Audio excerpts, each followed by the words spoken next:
It's only a model. Shh.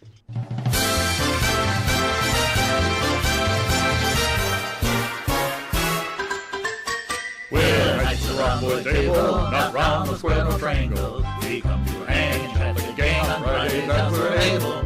We play well here in Camelot, we are chums and fun, but Camelot. We're knights around the table, our host is formidable. He runs his strange, often insane, but sure he's quite unstable. He's hobby-matic Camelot, but seems never to have done a lot.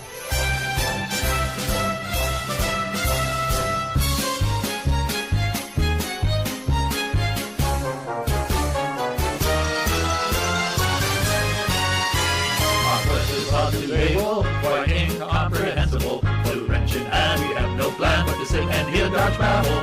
It's a lazy time in Camelot. I have to shake my bum a lot.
This channel is a not-so-proud member of YouTube's all-encompassing special society of heavily overwhelmed layout enthusiasts. Check any railway show, check any railway club, check any layout, check your own house. You'll find one of us somewhere. Warning, the content of this stream is not suitable for children under the age of 16. The topic, language, themes, attitude, and personality of the presenter is not appropriate for anyone, much less children under the age of 16. Topics discussed will not center on trains and will focus on anything except politics. It just happens trains are running. Any similarity between characters, situations, trains, and intelligent thoughts is strictly a coincidence. Any rebroadcast or transmission of the stream without the express written consent of Major League Baseball is strictly prohibited. Viewer discretion is advised. Remember the 3 rules for model train layouts and pretty much anything. It's your layout, do what you want as you want. Do not tell someone else what to do unless they ask you directly what they should do. Do not call out, mock, criticize, or insult another channel on your channel or anyone else's channel. Thank you for your cooperation. And see it, you'll love it. And it's all done in the best possible way. Hey everybody, happy Friday. How are you doing?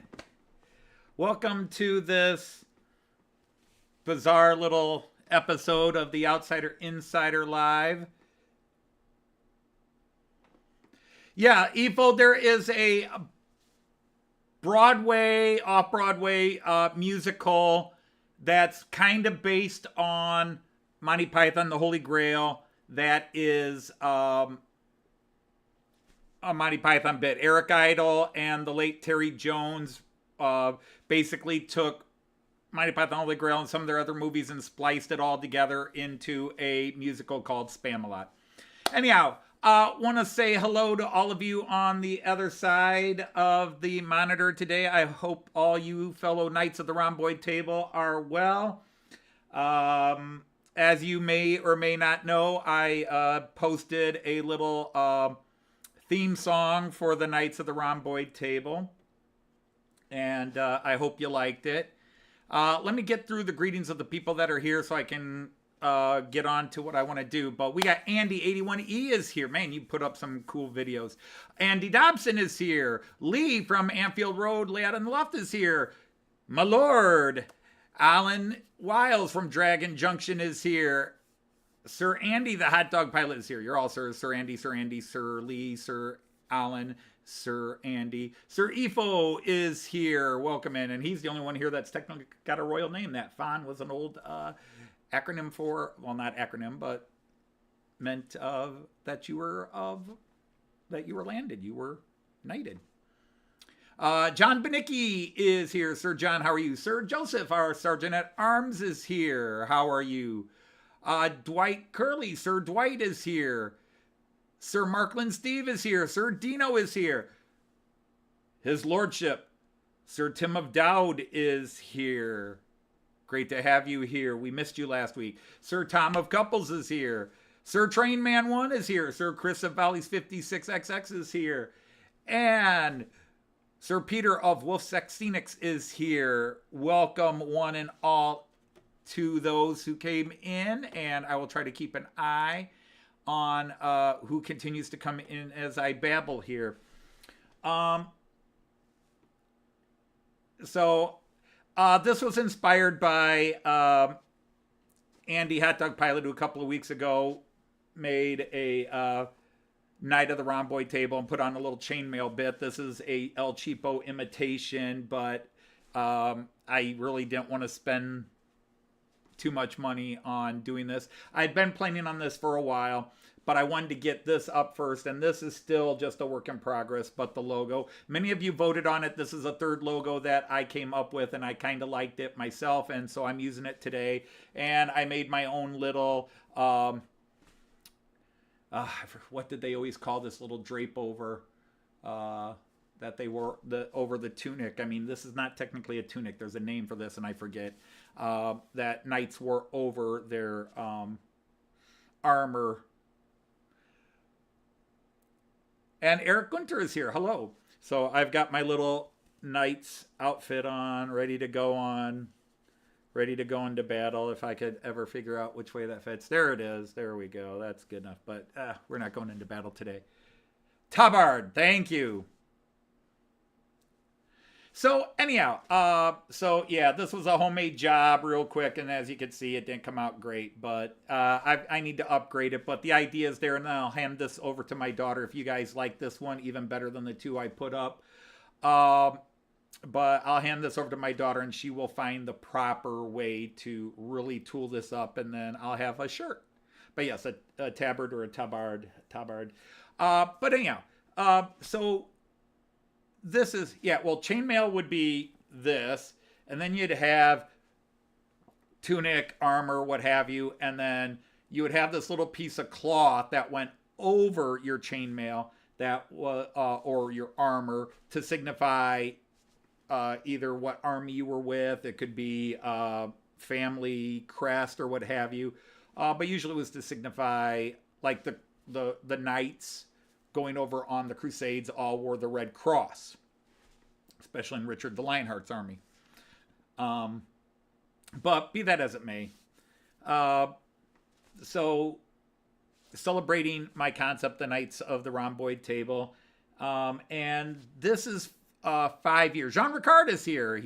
I saw you in the chat earlier, and then you weren't on my list. But anyhow,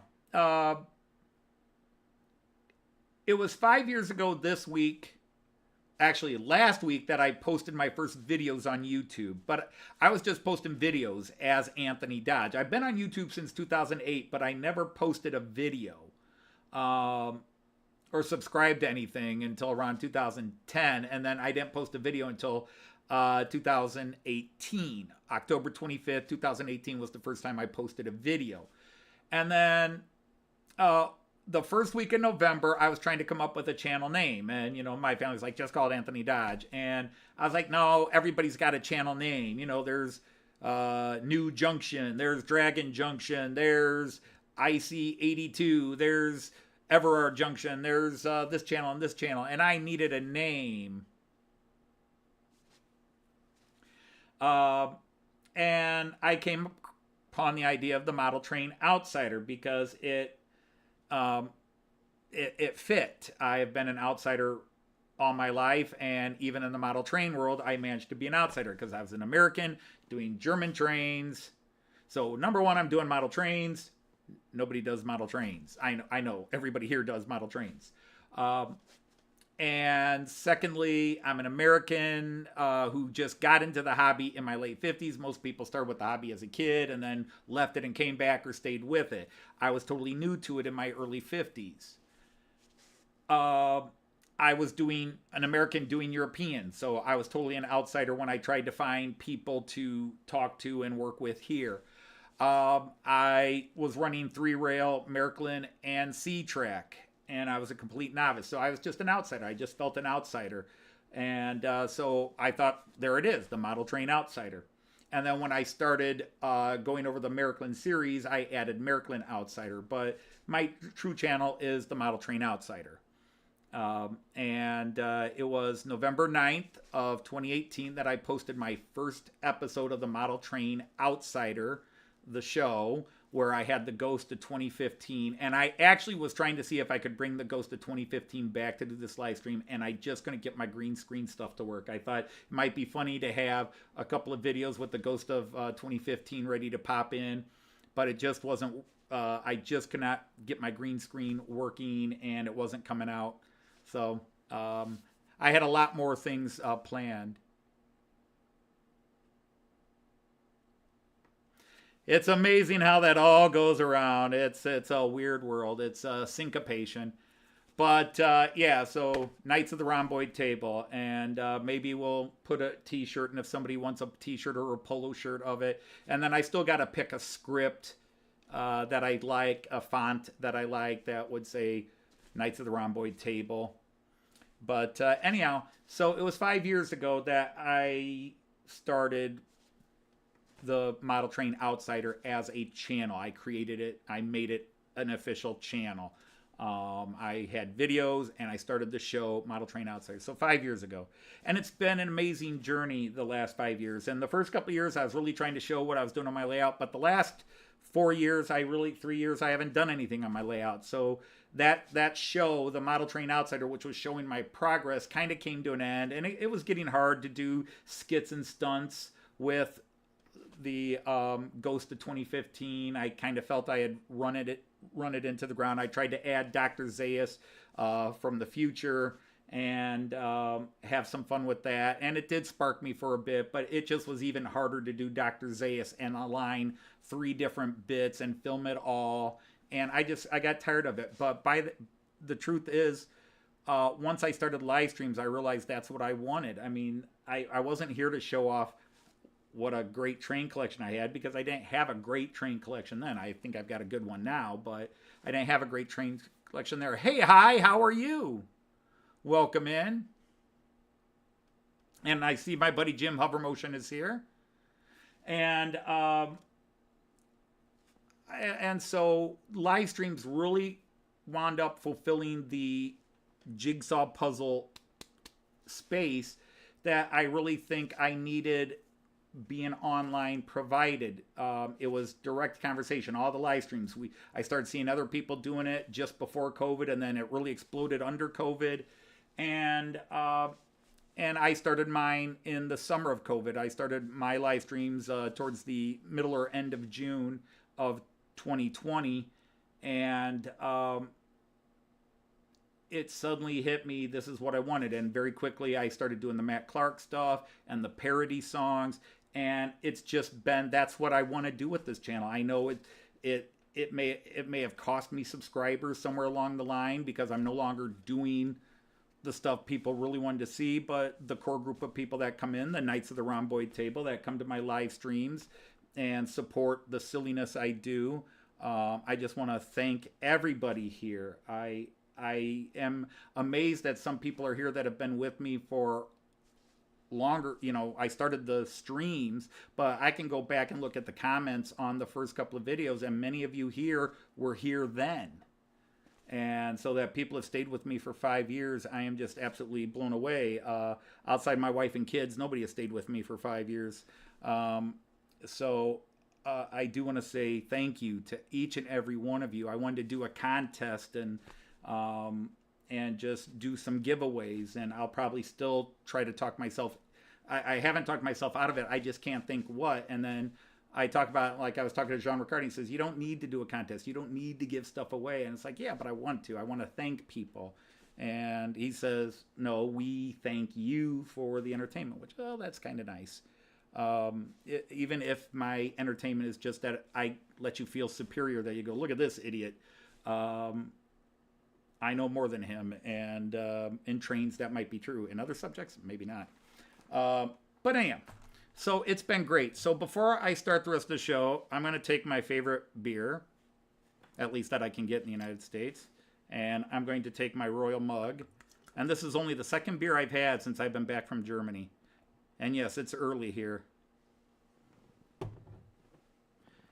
And so, Tammy and Ray, to all of you, to all you Knights of the Rhomboid Table, I want to say thank you and cheers and many blessings to you all.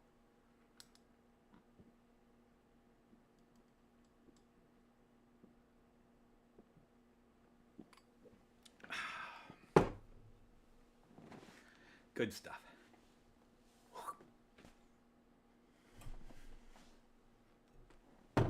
So anyhow, what's new today? Now, everybody knows I put up a lot of videos for that. We did our song Only a Northern Train, which, it didn't get as much love as I was hoping. It may not have been our best effort, but we were trying to do, it's a famous, well, it's not a famous, that's the problem. It's an obscure Beatles song. It's a cool George Harrison Beatles song, but I thought it was kind of cool. It might have seemed a little mean to Northern, but really I had the song in my head back when I traveled to the UK. And we rode a Northern train, like, our train's late. And I was just like, well, it's only a Northern Train. I go, wait, that's a Beatles song. And it took a year and a half, but I finally wrote the lyrics a couple of weeks ago. And it was probably the fastest lyrics I've ever written. I probably wrote that entire song with no adjustments in about 5-10 minutes. Hey, did I see Raymond Legs is here? Hello, Raymond Legs. How are you? But, so, yeah, we did that video. And then, of course, I posted the video that leads to what I'm going to show you here first. I know you want me to get to the trains.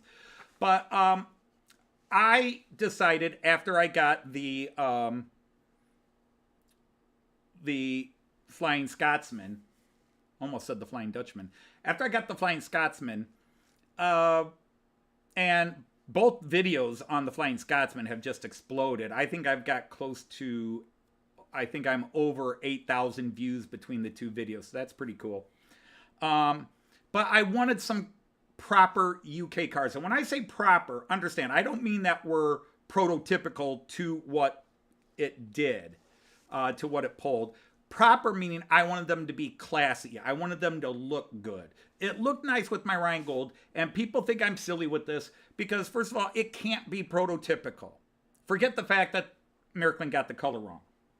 I don't even want to talk about the smokestack. That is so minor a detail for people to be so bent out of shape about.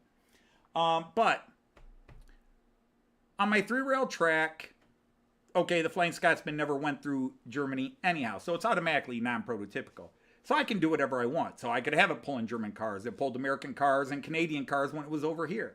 But in respect, if this will make any sense to anybody but me, but to honor and respect the UK, the great UK train, I felt it should be pulling some beautiful UK coaches. And I had a few choices. But I didn't know what to go with, and I didn't know it was HO. So I reached out to Rick David, of Rick and Pauline from Well Chuffed Railways, and said, you just seem to have an encyclopedic knowledge of every company, especially some of these companies that made HO. Could you help me out? I would like some HO scale cars that go with the Flying Scotsman. You know, just HO scale UK cars. And he sent me some information, and then he sent me a website, said, check this out. I went to the website, said, cool. And I immediately decided I like that Maroon. And I know the Flying Scotsman may have never pulled Maroon, although a friend sent me a picture showing the Flying Scotsman pulling Maroon coaches. So like, yeah. You know, as heritage, they're pulling all sorts of things. And this site had all the model numbers and the different liveries that all the different companies that made HO scale UK stuff. Everything. They just were a encyclopedia of everything. And so I said, cool. And what I did was, instead of taking the exact numbers of the exact cars and looking those up, I just typed in HO UK Lima, because Lima seemed to be one of the best chances to find. Many of the other companies were kind of small. Tricks, I couldn't find anything with Tricks. But so I typed in HO Lima UK, and sure enough, these gorgeous coaches that I put in that video came up, and the ad said HO. So I didn't bother looking at it. It's like, hey, HO Lima, cool. And I bought them. My fault. No even blame to the seller for getting it wrong. My fault. I should have looked at the code, the model numbers he gave me, and put them away. Hey, Tony Northeastern is here. Kyle Stevens is here. Hey, we got a new night of the Rhomboid Table is here. Welcome, Valerie. Whoops, I did that wrong. I now declare you a knight of the Rhomboid Table. Hope that worked. Yeah, okay. All good. So, yeah, I'm sorry, guys. I'm babbling here, but long story. So, anyhow, so you saw the video, you know the story. Got it wrong. Well, as soon as I realized I got it wrong, I went back to eBay, and this time I made sure I typed in the numbers. And ta-da! We have... Now, these are LMS instead of British Railway. And according to the website that David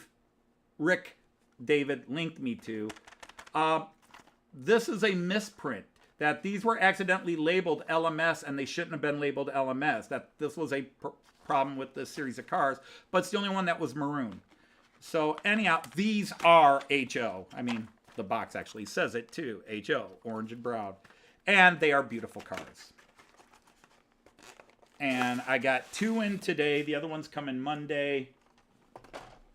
But very, very beautiful coaches. I like these. Just very sharp. Not a super lot of detail, of course. And there's little styrofoam dust nuggets on it, so forgive me for that. But absolutely beautiful, beautiful cars. And they even got my European style coupler. So when I do run the Flying Scotsman again, I will have some proper coaches. I got 2 different ones. This is the first class one, and then I got the third class one. So I am quite, to steal Rick's channel name, well chuffed with these. But there you go. So these are corridor coaches.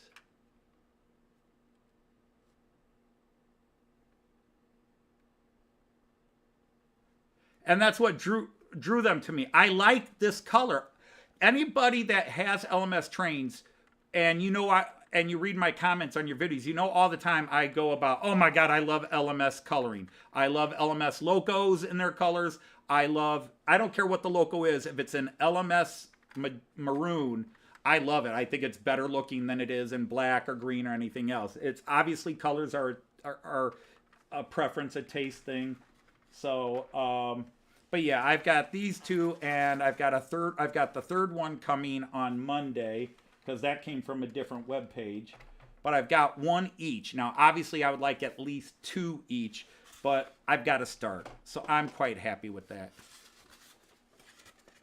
I'm just very, very, very pleased to have gotten those. And this time, they are HO. They feel HO. They look HO.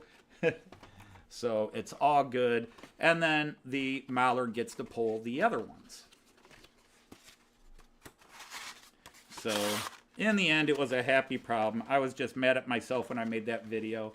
And, you know, the thing is, I wasn't there to complain. I was there, you know, sort of mad at myself. But also, maybe it's a video.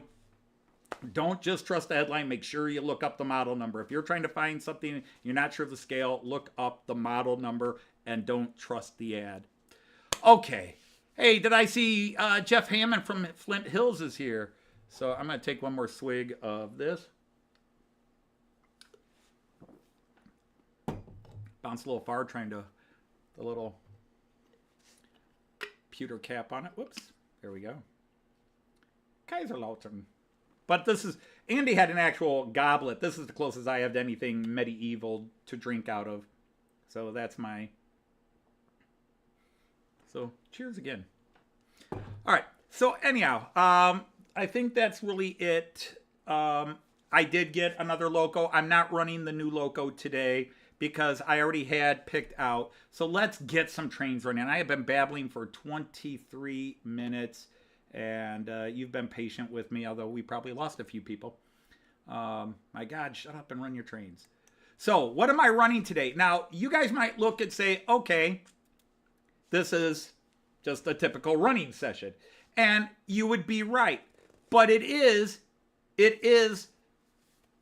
the 6 trains, of which 4 of them ran in my first live stream. 4 of them ran in my first live stream. But it's the 6 trains that were in my first video posted as Model Train Outsider. These are the first 6 trains. Now, there's a little caveat to that. For example, that ICE-3, even though it's the exact same model, well, it's an ICE-3, that is not the ICE-3 I had 5 years ago. That ICE-3 is now in Colorado. Hi, Herb and Nancy, if you're out there.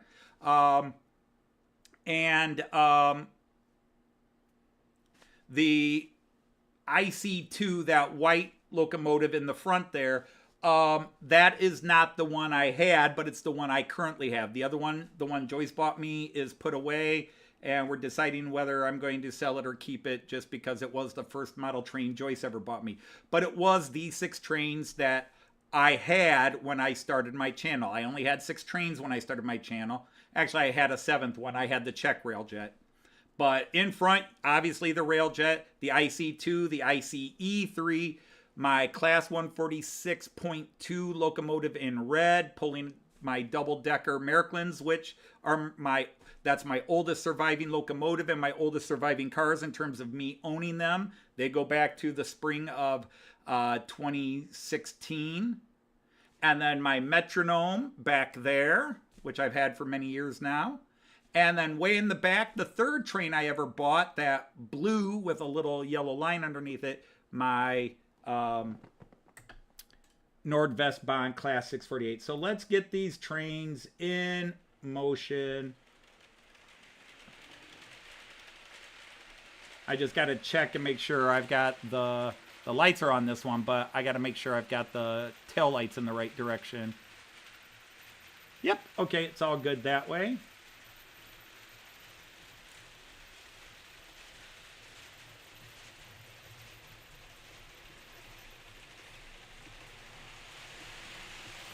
Oh, shaky hands. My nerves are really off today.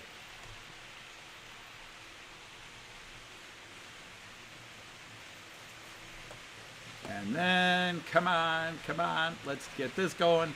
And if you've been typing at me, I apologize. I've been yakking and haven't been.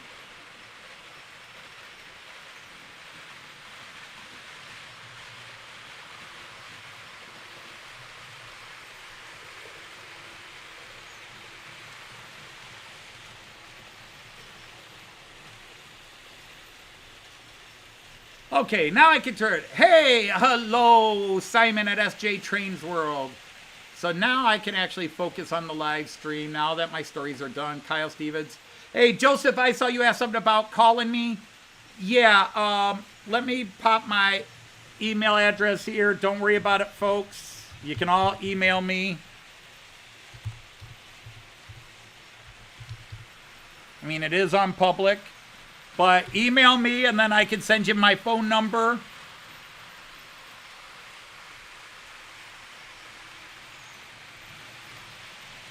Oh, that's right. And by the way, Simon, I hope you're feeling better, because I know you missed your Tuesday live stream. I missed.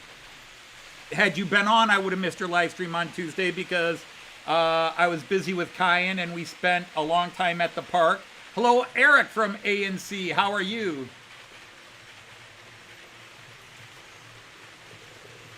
And hasn't been out of bed, John Benicki. And Kyle is here, but he's off to work. All right, Kyle, thanks for popping in. Take care. A couple of cool videos by you, either today or late yesterday. I watched them today because I didn't get a lot of time to watch a lot of videos yesterday.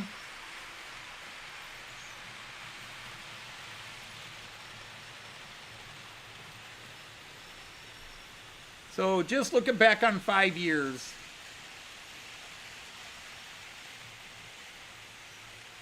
Yes, I figured you would point that out, Jean-Ricard. That was done just to annoy you.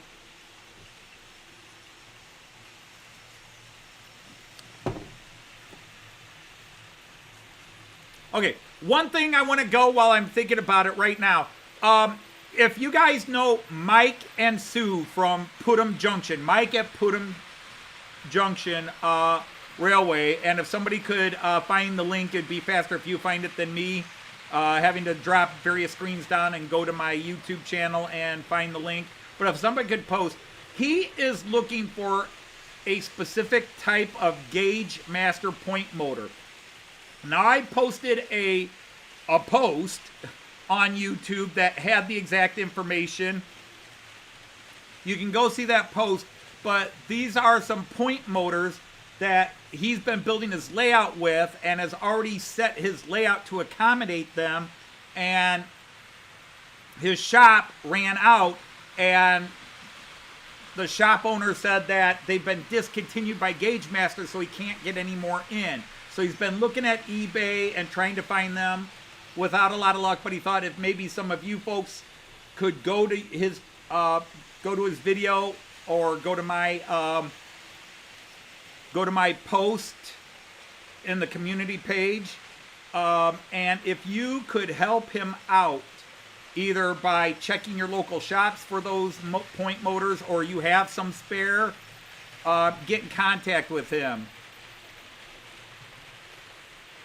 All right, Andy, you said you talked to him. Hey, Jerry, how are you? Thanks for popping in. Wow, we were up to 39. Now we're down to 32. I chased everybody off once I started the trains, I guess. Hey, Dirk from Ohio Steam and Steel.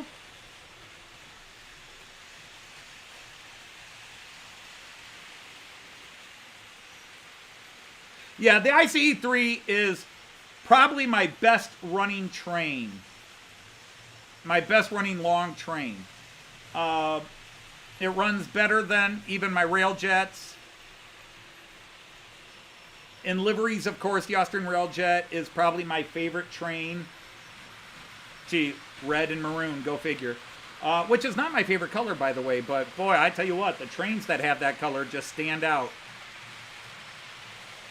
And to be honest, that simple white with the red stripe down the middle and black windows on the German ICs and ICEs is my second favorite. So I go from the very dark, rich, colorful to the very basic. That's probably why I like the Azuma so much. It's very similar. And speaking of Azuma, why don't I have the UK stock going? Let's go down to the floor real quick and see what we got running today. Hey now, you're an all-star.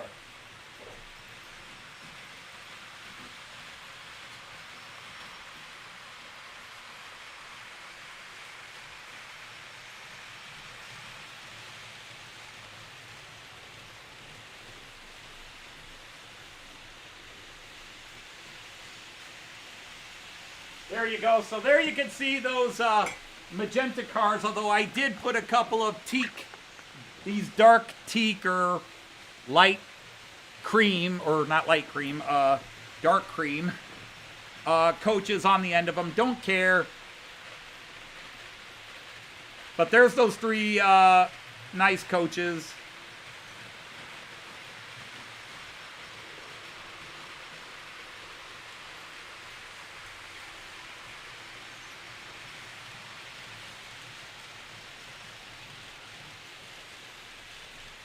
But I love those, especially as British Railway, even over LMS, not LMES, LMS.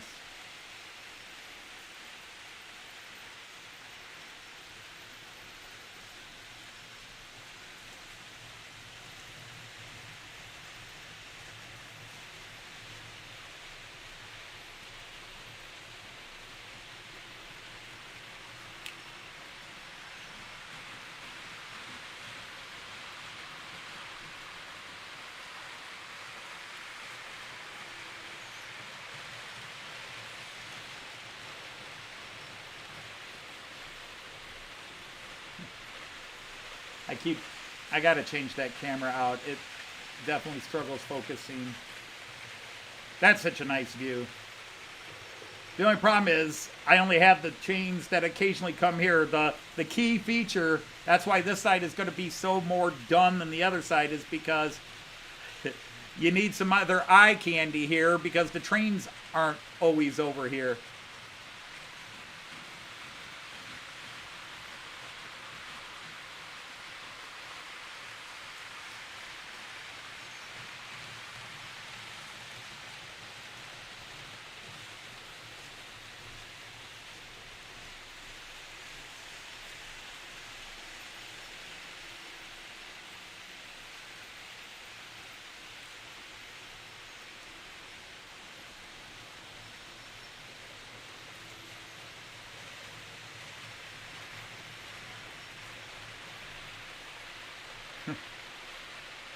Drop, drop, drop. Bummer.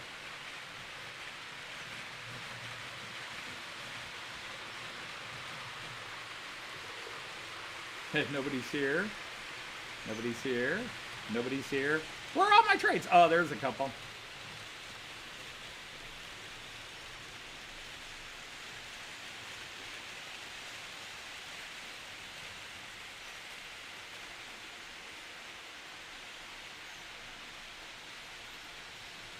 Yeah, just around the side to this camera angle, we had a 5-way meet.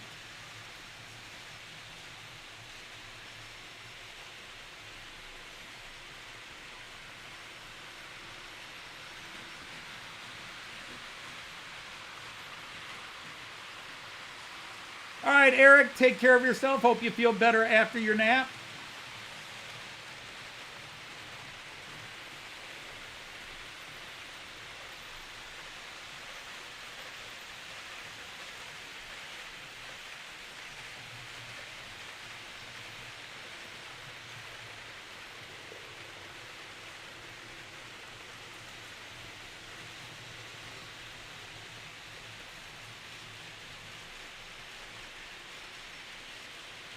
Indeed, a meat feast.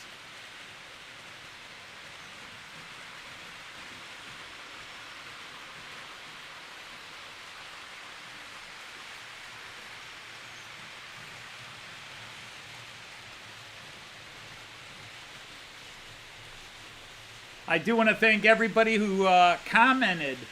More than anything, just commented on the new video. I find comments, I know likes get more attention, but I love the comments, especially if they're positive. On our my little Knights of the Rhomboid Table theme song.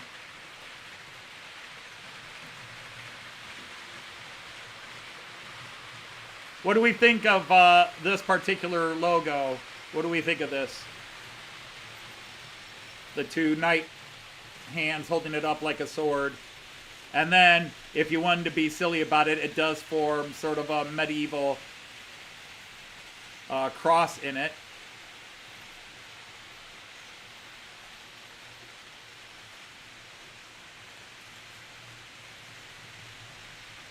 You guys are all quiet today.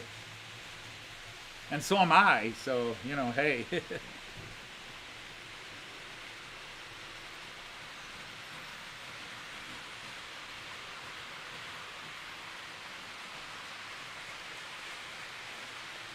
Hear ye, Knights of the Rhomboid Table.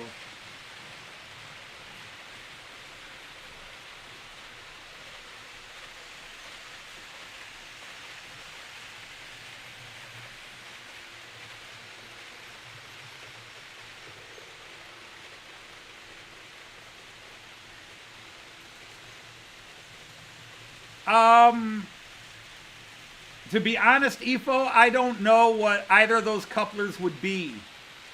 I might know them by looks, but not by name. I know relics, and I know what knuckle couplers are.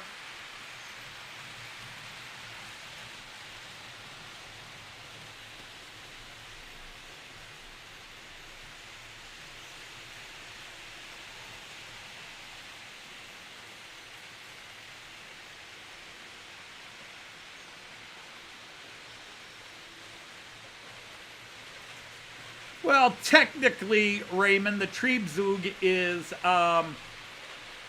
running from Bremen out to one of the little towns like Fechte or Bramsche. That's what it's doing. It's not even circling. It's running from Bremen to a tiny little village and then back to Bremen, like the Nordwestbahn 648s would do. Or even out to Delmenhorst and back to Bremen.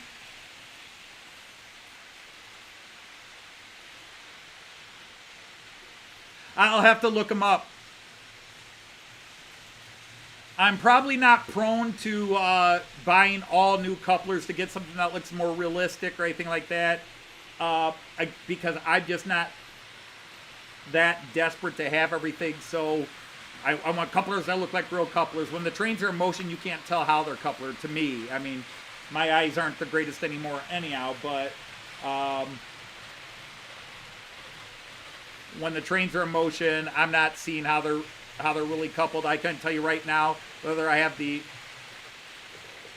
outside of knowing which ones for sure, but which ones have the Märklin closed couplers, current conducting closed couplers, which ones have the Relics and or the Fleischmann sort of soft closed couplers.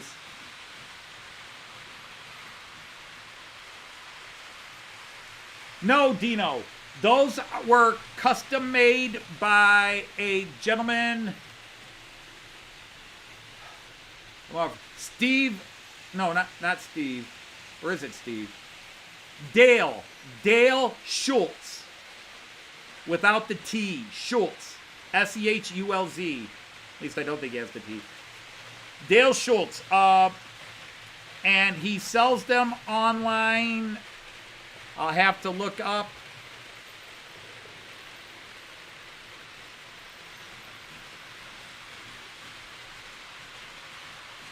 He is also on Facebook.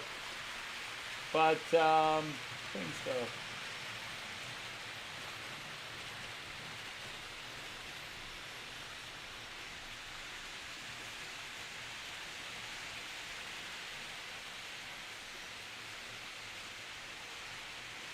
Remote sign. That's what it is. Remote sign.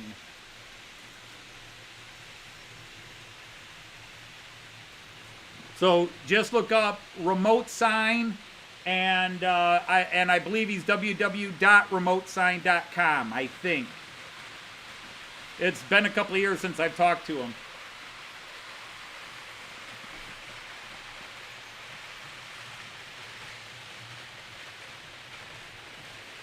Let's go. We've been on this camera for a while, so let's change. Let's go to the multi-view again for a second while I do this.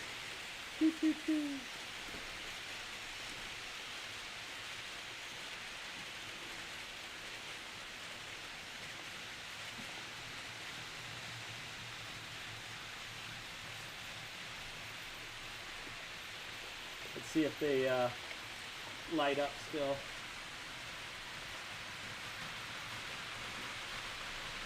Yep. Okay, so let's do the fun cam.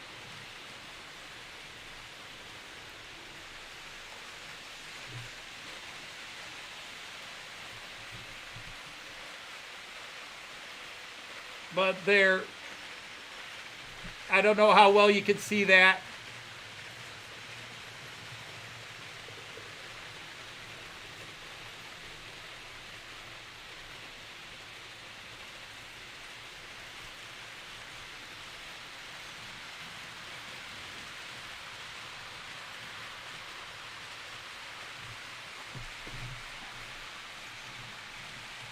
Hey now, you're off the get your game on.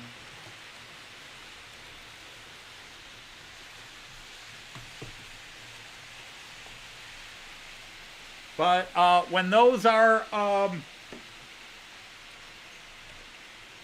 I've got to reprogram them, and the problem is I've got to get them to read the new internet address, and But when those are programmed up, they have the live train and bus schedule for Delmenhorst.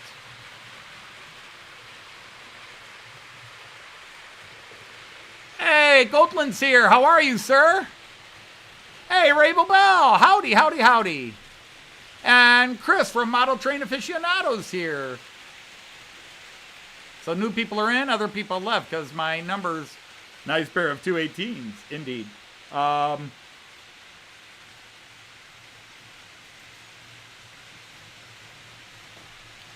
Did Al just drop a new video today? I didn't see if he did. I've been busy. Speaking of busy, where is my little mini vacuum? Oh, it's way over there.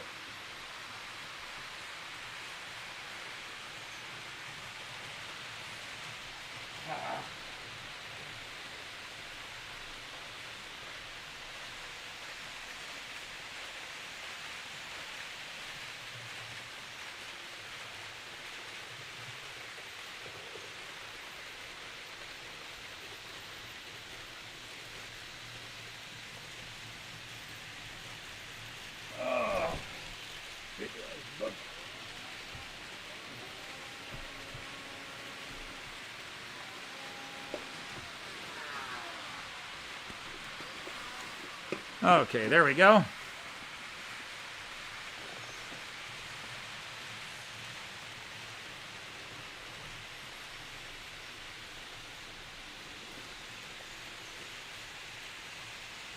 Okay, so yep, Goldland's Rigsy. Yeah, that is my new 218 and my Roco 218 that I was a little disappointed in. And so I decided to go ahead and buy the Märklin 218.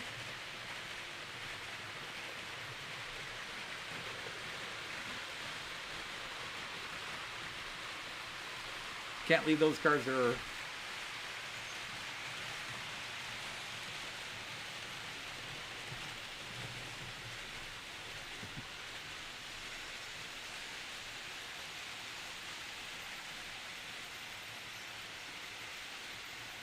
Oh, Wolfsecker's Paw. I thought it was Pete. Oops. Okay. Wolfsecker's Paw. Well, now I should remember that.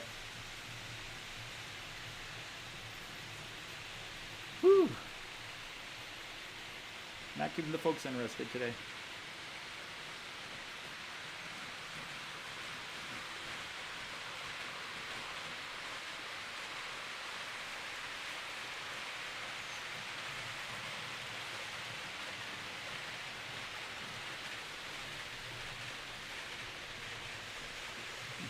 Started it yesterday and lost the plot. Yeah, I mean, I don't know if I'm glad it's the weekend because I got a couple of cubic yards of soil in my yard that I now have to put all over where the garage people destroyed my yard and part of my neighbor's yard, so I have to fix his yard and my yard up.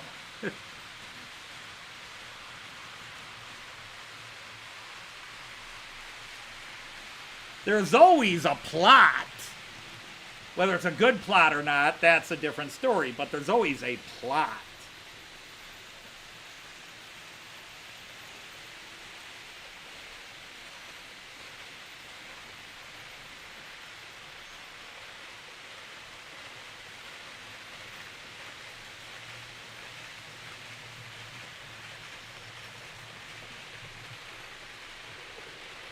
I think this might get hot after a while.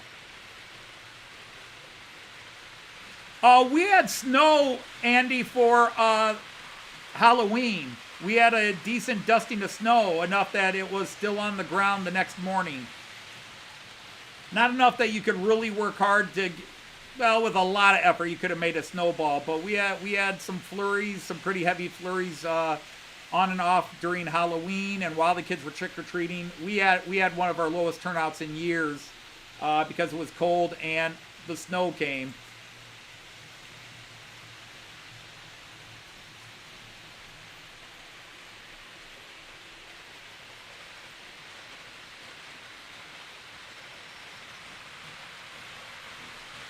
Well, Dirk, at least you had cool points. I was never cool.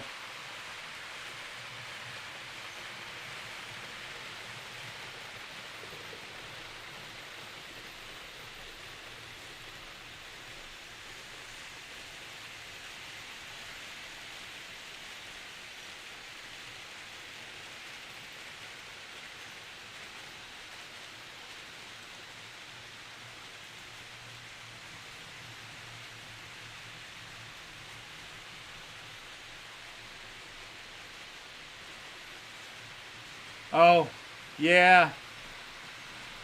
Yes, I did, Alan. Yeah, and good luck to him on that. That's really cool. He's a fantastic photographer. Hope he does really well with it. And there's my buddy Roger. Cheers, Roger. Welcome in, fellow Knight of the Rhomboid Table. I hope you enjoyed our new video today. The new, old, but new words theme song for Knights of the Rhomboid Table.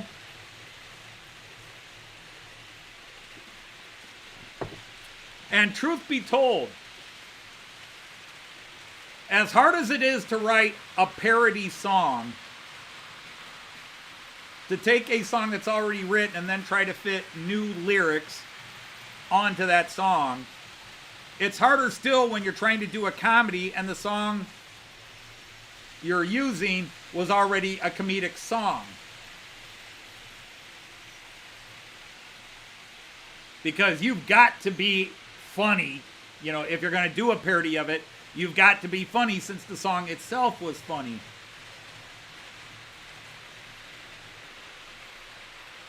Now, whether I pulled it on or not is... But, the funny thing is, I recorded myself 5 different times, and each time I did a slightly different voice.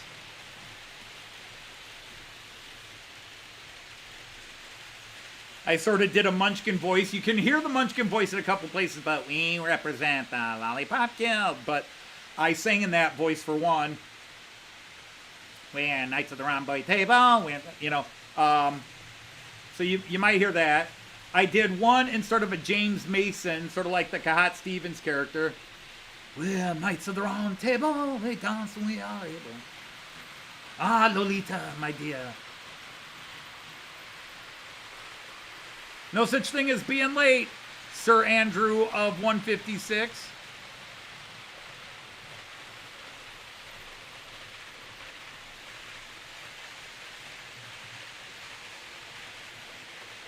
Yeah, back when there was actually music on MTV. That ended in the early 90s.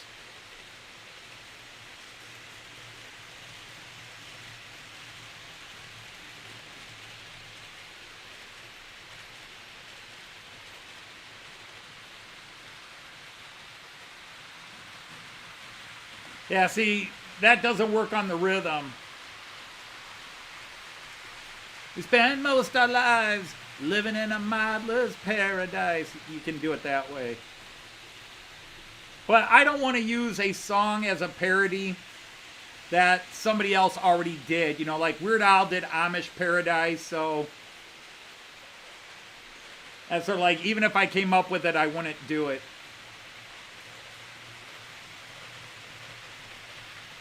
But the song today, Knights of the Rhomboid Table, I have had a couple of lines to that stewing around in my head for a couple of years, and I just never sat down to do it until actually what kicked it all off was I went into Andy's live stream a couple of weeks ago, and he was talking about Knights of the Rhomboid Table and had his little chainmail outfit on, and I said, I need to do that. And so it really pushed me to really start getting the coat of arms done, and also what the hell to do a theme song. And I didn't want to do that particular song because it was Monty Python and it's already a comedy song, so jumping on theirs, but it just seemed so natural to do it.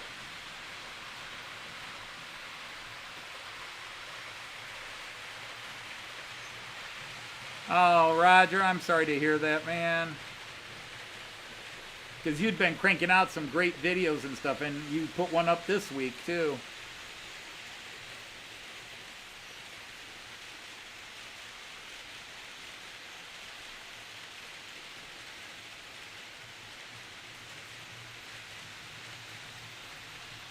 Although, you mentioned Madonna, and blech, I have never liked Madonna.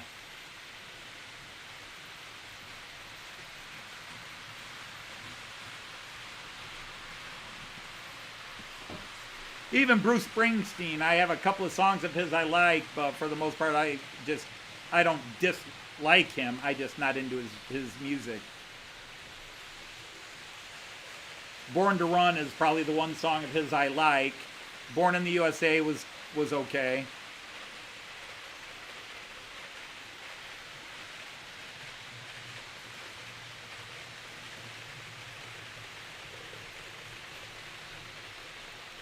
But yeah, these are the two. This is the new one. You can tell the new one because it's got the little Baden-Württemberg symbol on it. I don't know if that will focus on it. There it goes. There it goes.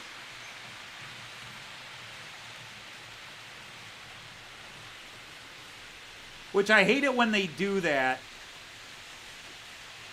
Because I know Märklin is in Baden-Württemberg. But when several other trains, they stick that logo on because they run in that area. But I really need like a Niedersachsen one. I need a couple of Niedersachsen ones. But that's the two 218s. That's the Roco. And this is the new Märklin.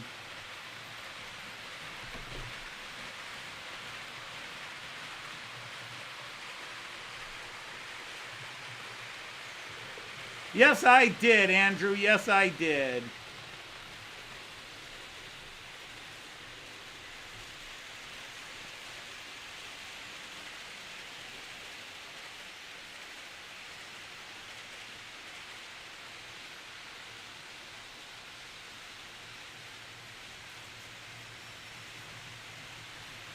So we have two Chris's here, a multitude of Andys.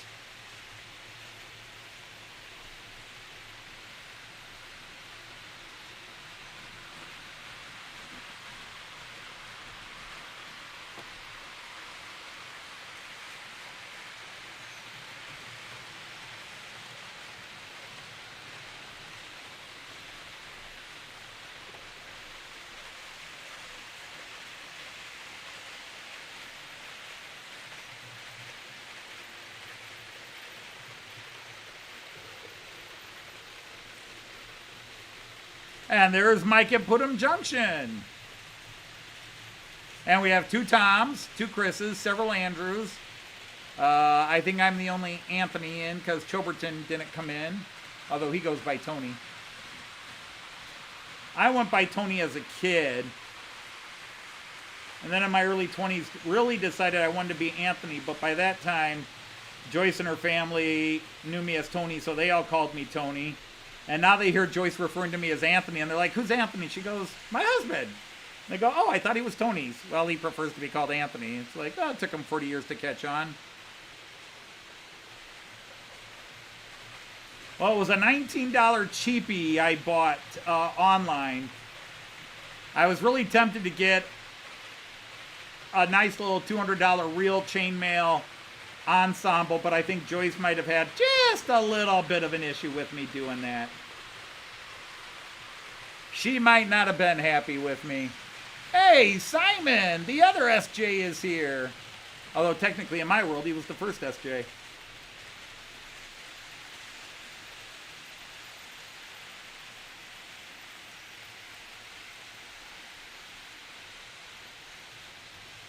God, I keep trying to get rid of those tilts and they just do it.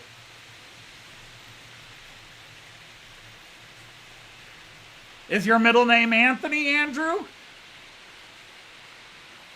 Or is Andrew your middle name? You're one of those people that go by their middle names.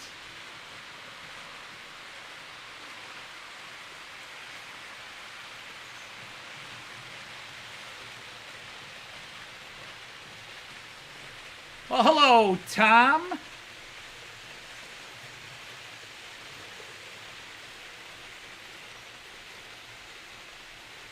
of the Märklin train layout variety. We only have one Tim. Hey, Kiwi Dave is here. Shouldn't you be like honeymooning or catching up on sleep after your honeymoon or something like that, Andrew? I mean, Kiwi Dave. Sorry, wrong one. Yeah, now, Andrew, at the risk of sounding persnickety,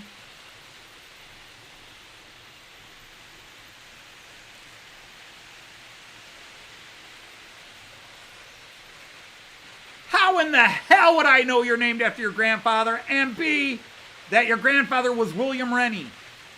How would I know that? I am not psychic. I have many talents, but psychic is not one of them. Although actually sometimes that's debatable. My brother and I broke a long-standing family tradition. My brother and I go by our first names. Everybody else in all the previous generations went by their middle names.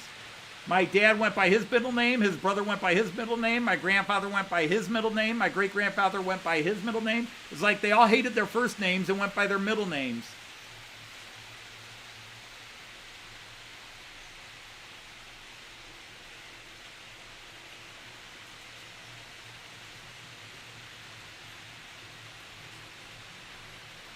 Oh, I gotta get my eye checked. Raymond, I read your comment as the lichen moss, and it was dry and crunchy, and I was like, why are you eating it?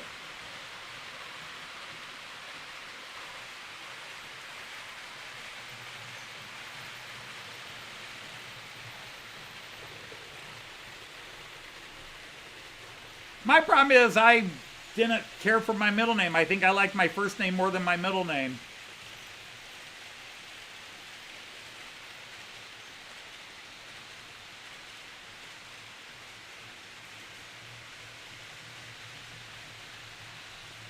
My blood pressure?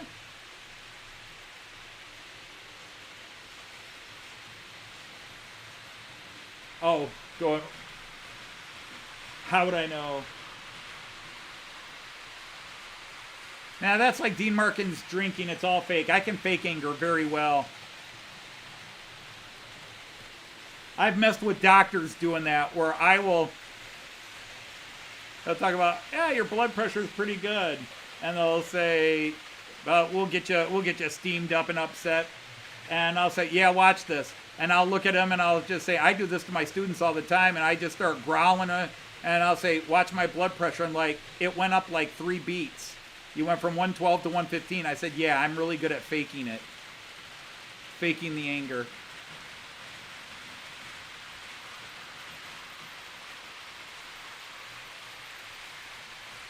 People say, how'd you learn to fake it so well? And I just looked at him and said, my wife.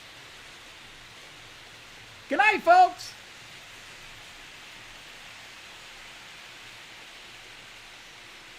Our initials are all over the place, Ray. I'm AS, my brother's JC, my dad is OH, his dad was HH. My uncle was RD. My great grandfather was RJ.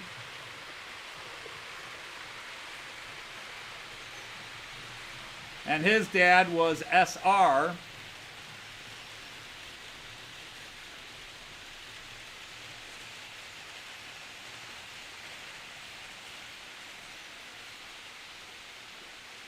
Nah, Paul, you shouldn't worry about it. There will be days on some of these live streams where there's 7 or 8 Andys in here. RLB3.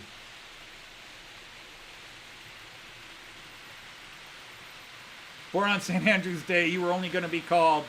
Well, yeah, you're Scottish and you're born on St. Andrew's Day. Yeah, there's...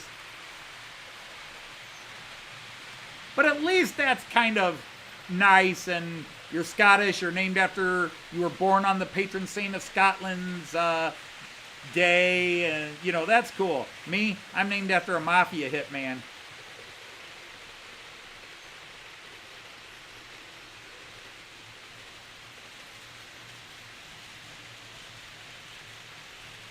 Now, if my last name were Italian, it might work. But that's the thing with my name. My name is about the last name. My last name, I'm relative of a famous American car company. The greatest American car company. The inventors of what a muscle car is. The inventors of the minivan. The designers of the best pickup trucks ever out there. So, Tim, you were born on St. David's Day. Chris, were you really born on the 11th? You were born at 11 a.m., so you were born on 11/11/11? Hey, hello, Chesty Trains. How are you, sir? Welcome in.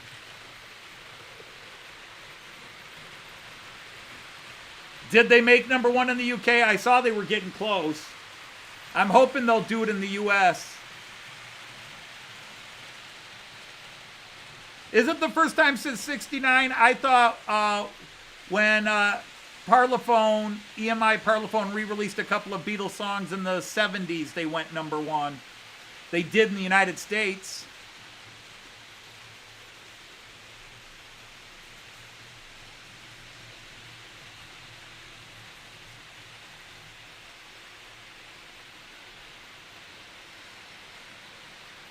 Yeah, all I know is my birthday, December 19th, is Adam's Day or St. Adam's Day, something like that. But 11/11/11, that's cool.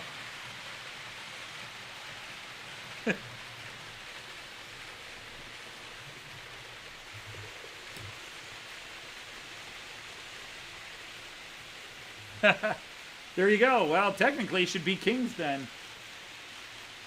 Man, this is hard to drink around. This apparently was a show glass and not a real glass.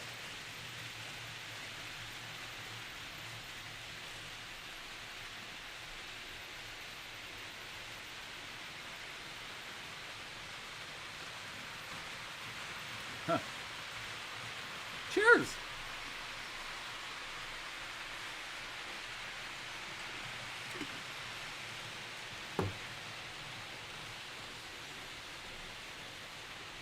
Yeah, Mick, I just finished mine. Did you bring me one?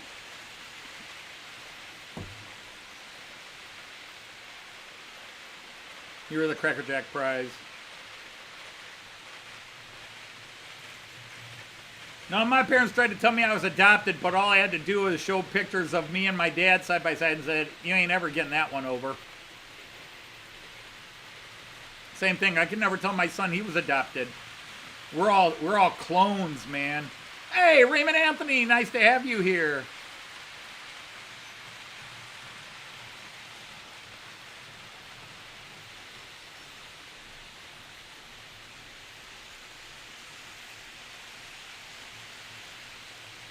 There you go. That's good. Maybe that'll be my contest. Notice I said maybe. Maybe my celebration contest will be a $125, 100-pound, 100 euro. Well, actually 110 euro.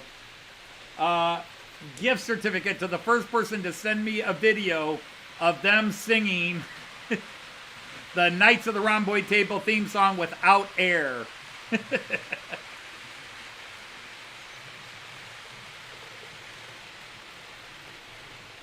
My birthday is 6 days before Christmas, and my grandson's is the day after mine. And my sister, my late sister, her birthday was Christmas Day.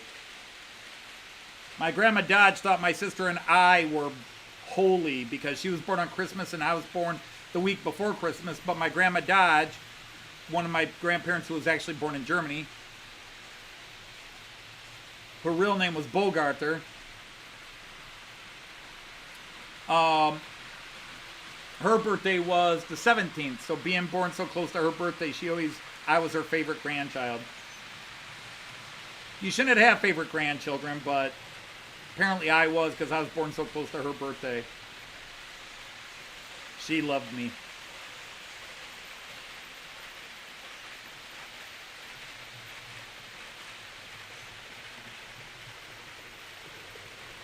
Any train-related plans? It all depends on what releases are announced. I have an idea. If Joyce asked me, what do I want for my birthday or for Christmas? I have an idea of something that is not pre-ordered, and I'll say, you can get me this, because it's something for the layout I would not buy myself. I've said I don't want to buy it, but if somebody wants to get it for me, they can get it. And I'll give you one hint, but don't give it away on the chat or anything else. Märklin put out a video for it today. You got a BR212 on the way. No, my grandmother made it quite obvious I was her favorite. I love all my grandchildren, but Anthony's special. And she was the last person to think I was special until I met Joyce.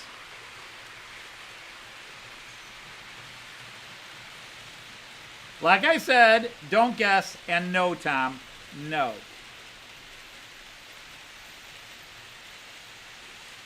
But Märklin's YouTube channel put out a video for it today. And like I said, don't guess. If you're really curious as to what I would ask Joyce or my kids for my birthday, then you can go to the Märklin YouTube channel and see what video they put out today.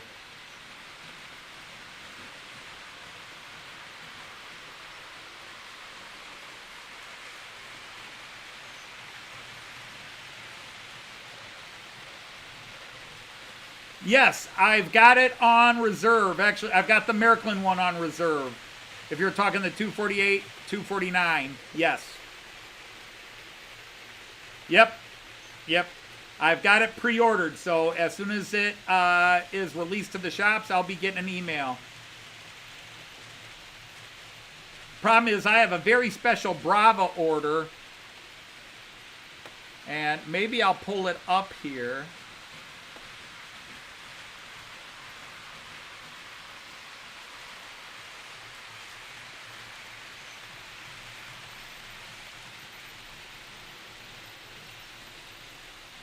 Come on, where are you? Where are you?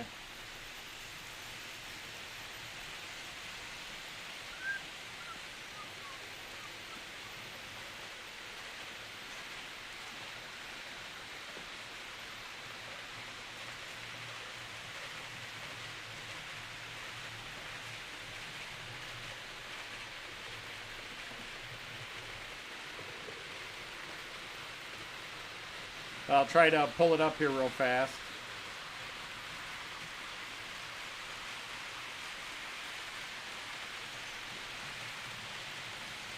Come on, work.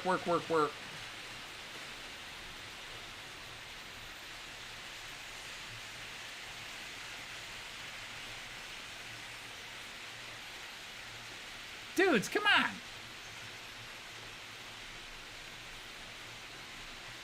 Take it forever. All right, let's go to some of the... Coming your way, an Austrian Railjet. But these are all the trains I ran in my first ever video, my first ever live stream, and my first ever video as Model Train Outsider. Because the week before I officially became a channel, I posted a bunch of videos because guys were saying, hey, show us your trains. And I posted them, and then I got a bunch of dislikes. I was like, do I want to do this? And my family talked me into it and said, just do it. Ignore the negatives. Ignore the negatives. Now, ladies and gentlemen, the screen will be black for a couple of seconds. Bear with me. Bear with me.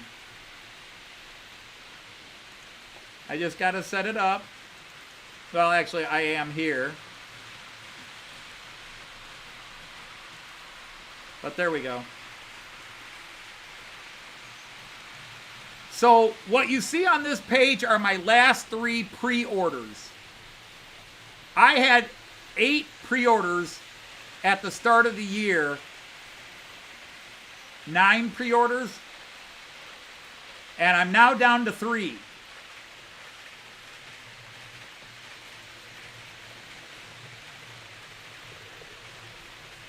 And 3 of them came within the last month. 3 or 4 of them have come within the last month. So it's been, oh, pre-order's in. And I buy it. And then 2 days later, I get a notification. A pre-order's in. And then 3 days later, another one. pre-orders in. It's like, really? Come on, guys.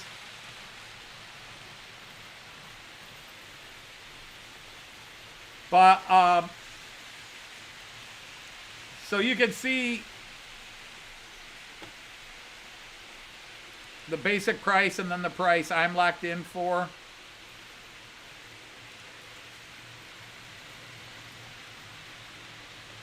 So you can see, this is why I like Lipa. It's $277. The list price is $329, so it's 52 euros cheaper. But the one I'm looking for, the really expensive one, is this one. You can see it lists as $539, and its actual suggested retail price by Brava is $599. Lip already takes $60 off, but I locked in, whoops, yeah, did I do it right? Yep, okay. I locked in a little bit less, and you can see it says it's sold out. But Brava just announced that that this is being released. It is coming end of November. They have finished it. It's in packaging and shipping stages, so this could be coming in any day. But I love this. This is just, it's a gorgeous model.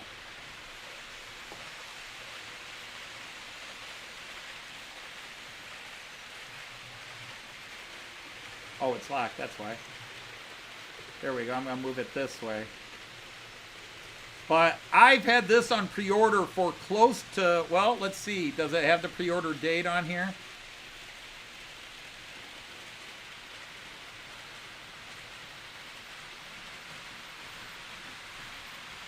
Oh, there you can see it's list price is $629.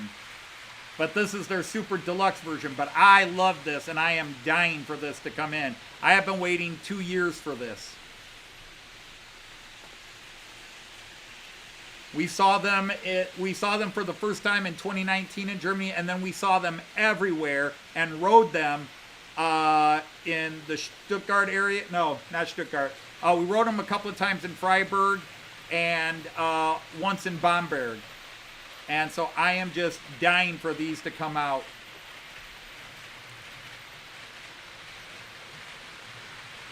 So I'm really excited for that. And I have been waiting, and I've had, well, actually the original money I had set aside for that. Whoops.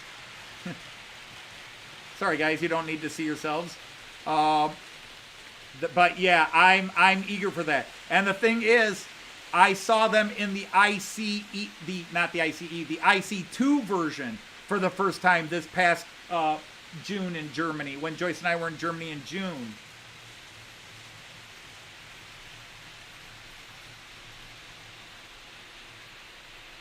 Let's see how the guys are doing down on the floor.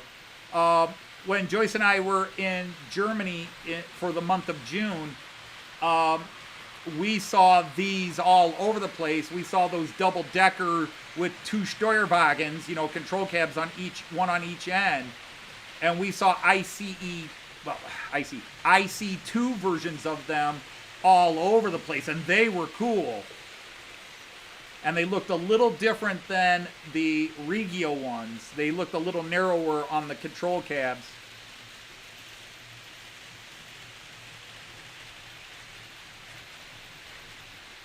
Yeah, oh, I love, Lipa is really my go-to company. Every now and then, I will buy something from AJC Kids. I bought a couple of things from, well, one from Micro Macro Mundo World, and one from AJC Kids this year because I couldn't get them from Lipa. Models that either Lipa had already sold out, or were not going to carry. Hey, Sean, how you doing? All right, you're not in for long. That's understandable. But appreciate you popping in. Wow, that was weird. I was at 39 people here just 3 minutes ago, and now I'm all the way down to 31, 32 again. But that was the thing that drove me crazy. In March, when they began announcing the release dates for all these, everybody was like, Q3 2020 or Q4 2023, November 2023, or December 2023. And so a couple of things actually came out earlier, October. Even this Märklin 218 was originally a November release, and it came out early. So there's a weird one for you.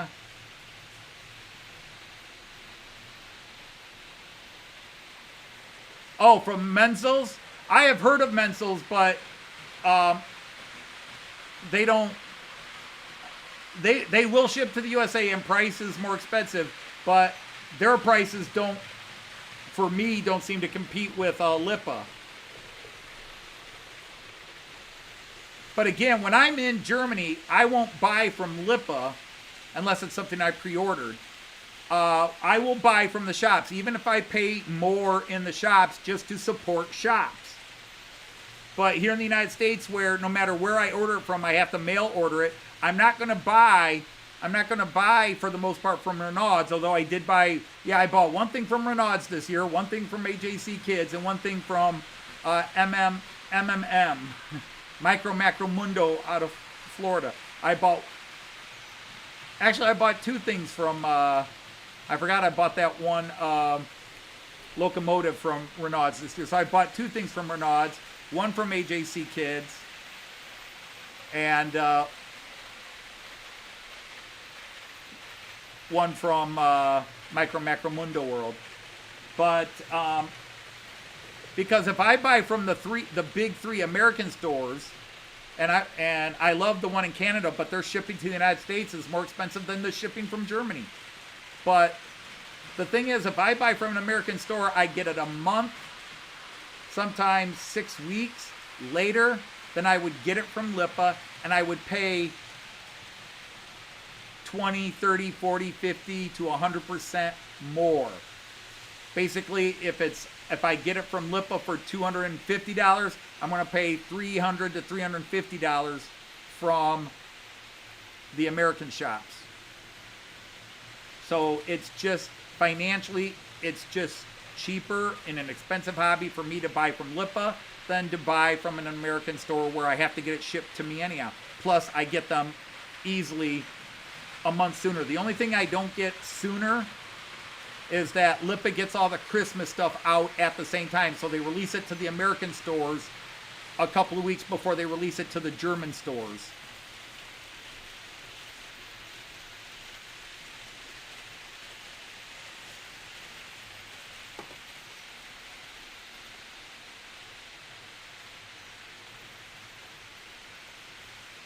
All right, I'm just going to do something to be stupid. My apologies to everybody there. You might want to... I'm just going to have some fun with it again.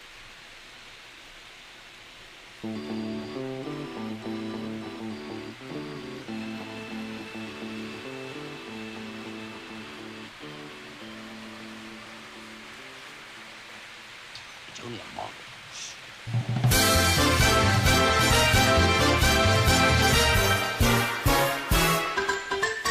We're nice around the table, not round the square or triangle. We come to hang and have a game on Fridays as we're able. We play well here in Camelot, we are chums and fun, but Camelot. There's an error in that version. We're nice around the table, our host is formidable. He runs a strange, often insane, but sure he's quite unstable. He's hobby-mad in Camelot, but seems never to have done a lot.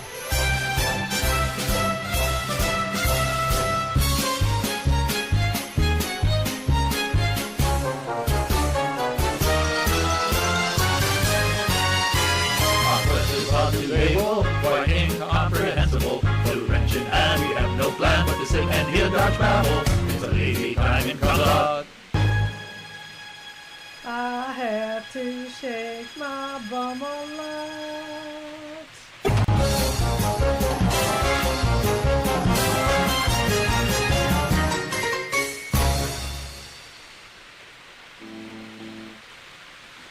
And that was Joyce in Zoot or Dingo's outfit. Okay, she wasn't actually wearing it. She was superimposed in it, but yeah. What is the average airspeed of an unladen swallow? What, African or European? But of course, an African swallow is non-migratory. Look at the bones, man!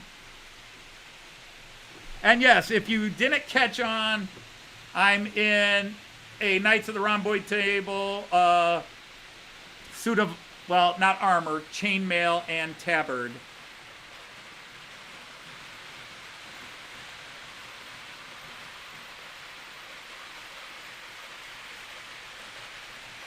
Yeah, Euro model trains is good.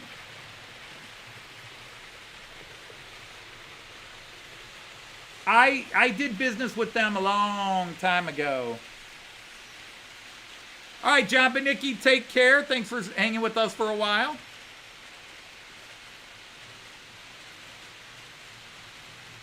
But to me, now, Renaud's,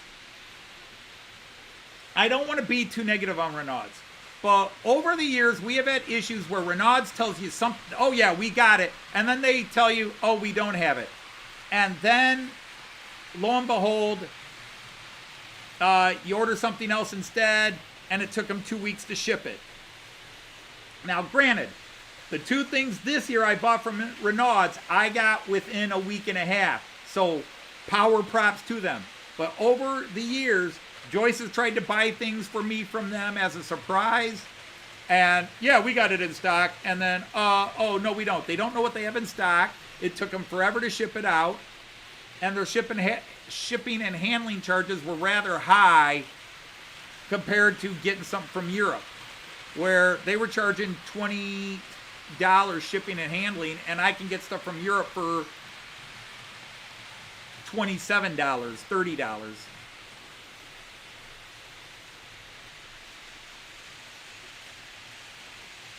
Who being naughty in my eyes shall snuff it.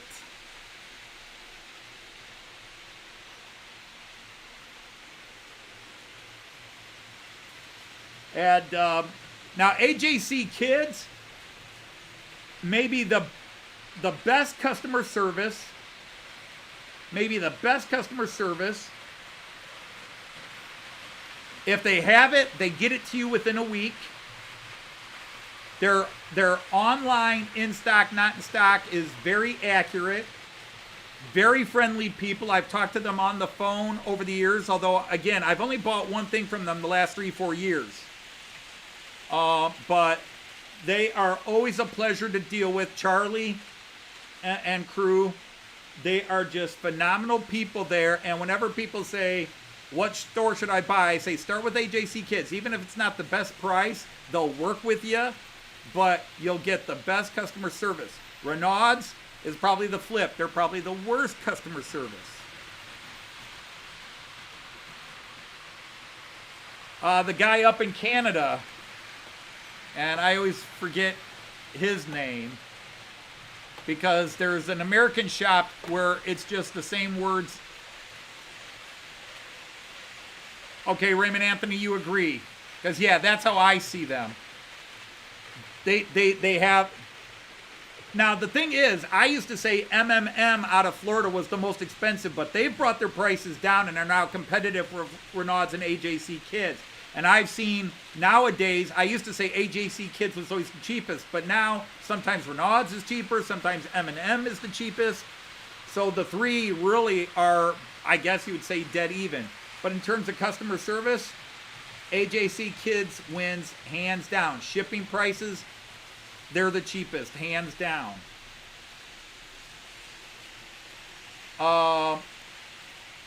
Is it Euro Rail Hobbies? Or is it Euro Train Hobbies? There's so many of these. They're all... Yeah, Euro Rail Hobbies is the one in Canada. Euro Rail Hobbies in Canada. I have bought from them in the past, years ago, because when they were in Vancouver, British Columbia, they would literally drive across the bridge and ship it from the United States, and you would pay U.S. shipping. And they had decent prices because they had the same price as the American shops, but in Canadian dollars. So you saved money. So the thing that was $399 in the United States was $399 Canadian. You know, that's $349. I'll save $50 and buy it from Canada. But since he moved, because he moved from a big city and he moved out to the middle of nowhere. He's next to a model train, train museum.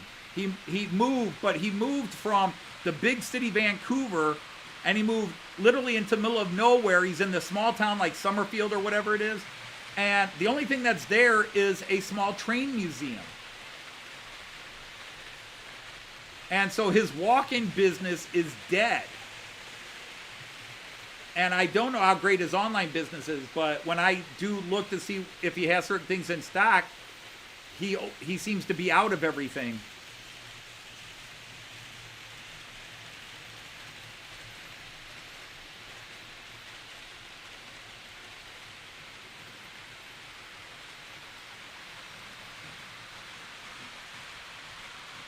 Because there's Euro model trains, there's Euro train hobby, and then there's Trans-Europe model importers.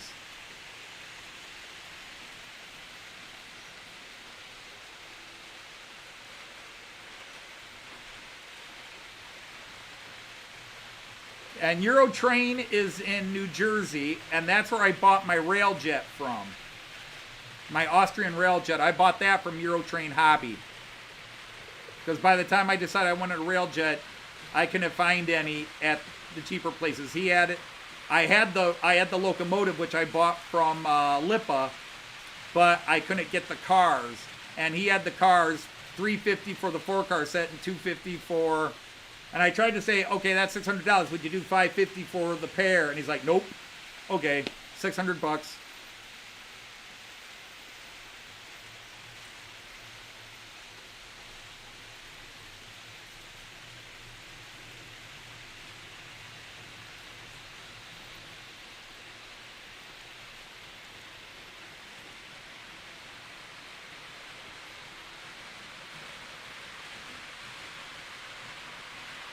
I forget where Euro Model Trains is nowadays.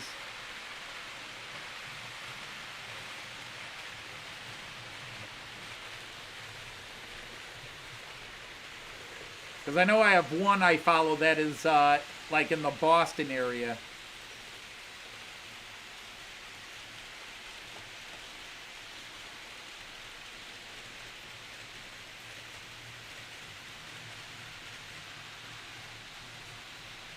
Yes, and that's why I go with, that is the one thing I buy from Eurotrain Hobbies. I buy Auhagen buildings. I have bought lots and lots of Auhagen kits from Eurotrain Hobbies.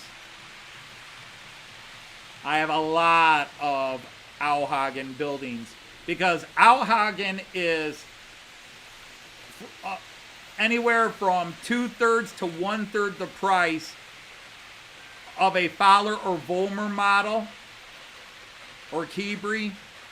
And again, I will concede their quality's not as good, but if you build them right and touch them up a little bit, they look just as good as the Fowler and the Keebry, and they were still half the price.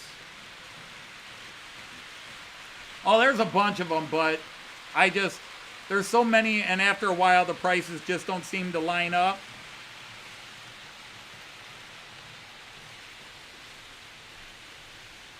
And they're all about the same price. I just stick with the ones that I've done business with in the past. Somebody will every now and then try these guys. They're cheaper, and I'll look and, well, no, they really weren't cheaper. This is getting hot. Whew. But I have the one I didn't buy, but they were always very informative. I would call them and they'd give me information, was the Trans-European. They used to be Trans-European Express, and then they changed their names, and they're Trans-European Model Importers.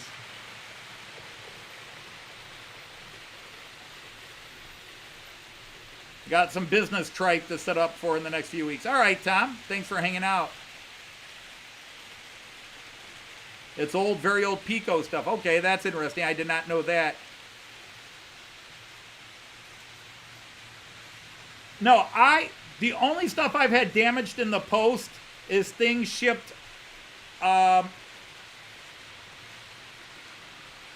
by people I buy from eBay. And again, I don't blame the U.S. Post Office for that. The U.S. Post Office is actually very cool. And they get a lot of bad lip service for the hard jobs they do. FedEx, to me, is the worst. And sadly, FedEx is who Lipa uses. But Lipa double and triple packs everything. So even if the box is scuffed up and damaged, the device inside, you know, first of all, Märklin, Roco, and Pico package their stuff very well inside their packages. And then when Lipa mails it, it's well protected inside. And then, but usually, my biggest issue with FedEx is the delays. When I started with Lipa, they used DHL, and if Lipa sent it out Monday, I had it Wednesday or Thursday. With UPS, if they sent it out Monday, I had it Wednesday or Thursday. With FedEx, if they send it out Monday, I might see it Friday, I might see it the following Monday or Tuesday.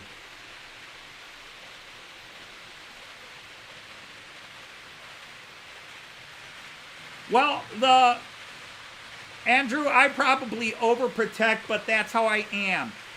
The last thing I would ever want to do is send something to somebody and find out I didn't pack it well enough. So I pack my stuff as if it's going to be kicked around and dropped 5 or 10 times. Not that I assume that's going to happen, but the last thing I want somebody to do is open the box. And I'll give you an example. Some of you might remember this. I don't know. But years ago, Ollie from Wardle Road, he did a live unboxing from a guy he bought a bunch of stuff off of from eBay or whatever. And the guy packed it. He just threw it in the box. No padding, no individual wrapping on each piece. Nothing. He just threw it all in there. And, you know, stuff got broken. And Ollie opened it live, and by the time he was done, he was clearly upset. And he and the guy had quite a falling out, altercation over it. But really, I was on Ollie's side. I'm looking at it going, you can't send stuff like that. You have to, if the stuff isn't in a package where it's protected, you've got to individually wrap things and protect it. And I've seen Clive open some things where the guys did not. Clive from Newland Railway. He's opened boxes where the people did not pack their stuff carefully. And that annoys me. Because I have received things where I'm like, why did you pack this like this? Why did you not protect it?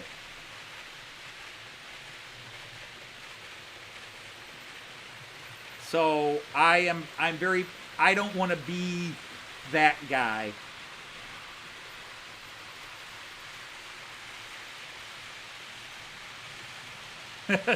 Yeah, maybe it would, Raymond. Maybe it would.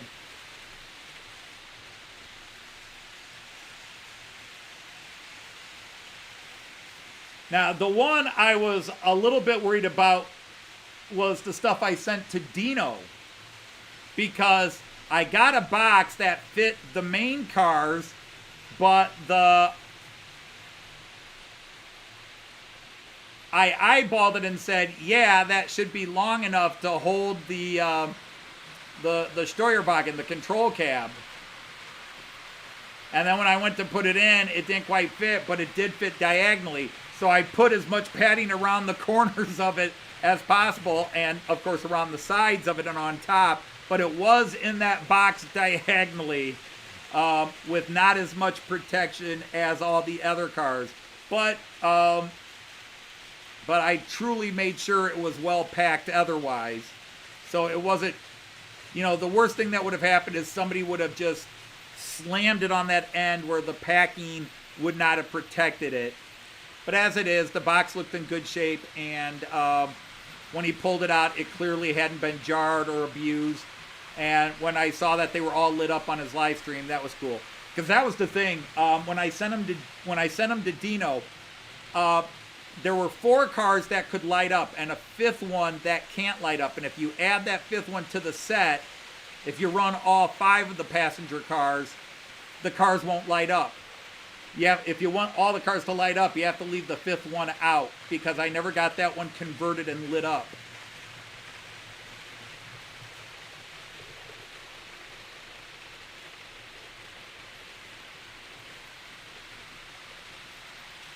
And then if you want to run those prototypical, there's the Steuerwagen is a first class carriage.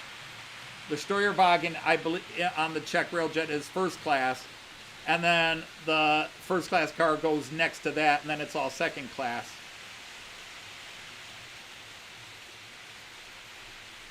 But they have to be, the ones that can light up have to be connected with the electric couplings for them to work. The Steuerwagen does have a decoder in it, but it's merely a control decoder. It's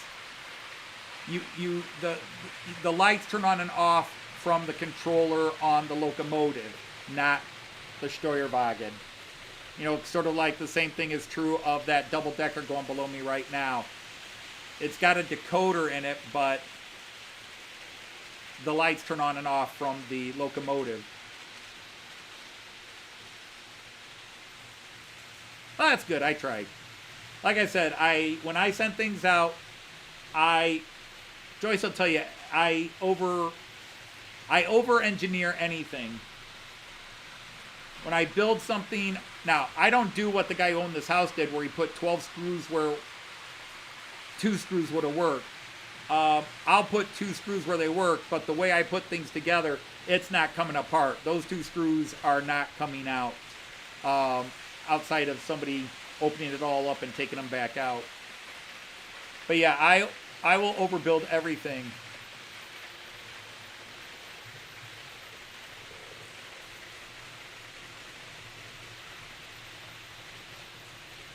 Yeah, Raymond, there was a UK channel that they did that, and it was from Hornby.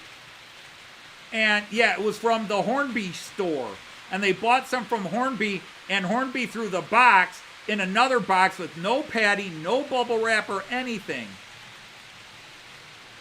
And I'm trying to remember, was that Sam's Train a few years ago?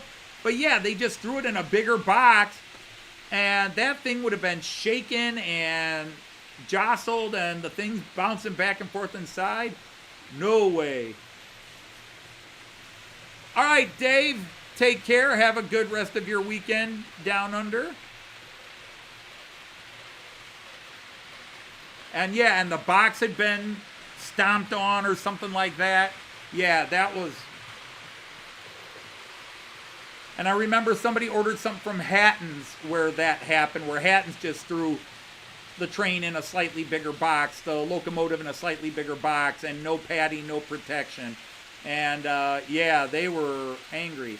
Artie, you're awake. How are you?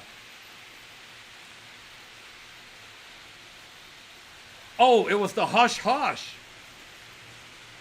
All right, Andy E81E has got to go to work. Thank you, Andy. Yeah, I ran your rail pool last week, but not this week. I said yours, the one you gave me. Yeah, it was the Hornby Hush Hush, which already had some issues based on most of the channels I saw it on. That one was somebody dropped the ball on quality control.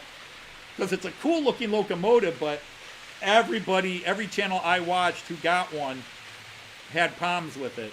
Now, some had less problems with it, or just, I can fix it, it's not a big deal. Other people were just really had lemons. And that's when I talk about this Roco here, this Roco 218.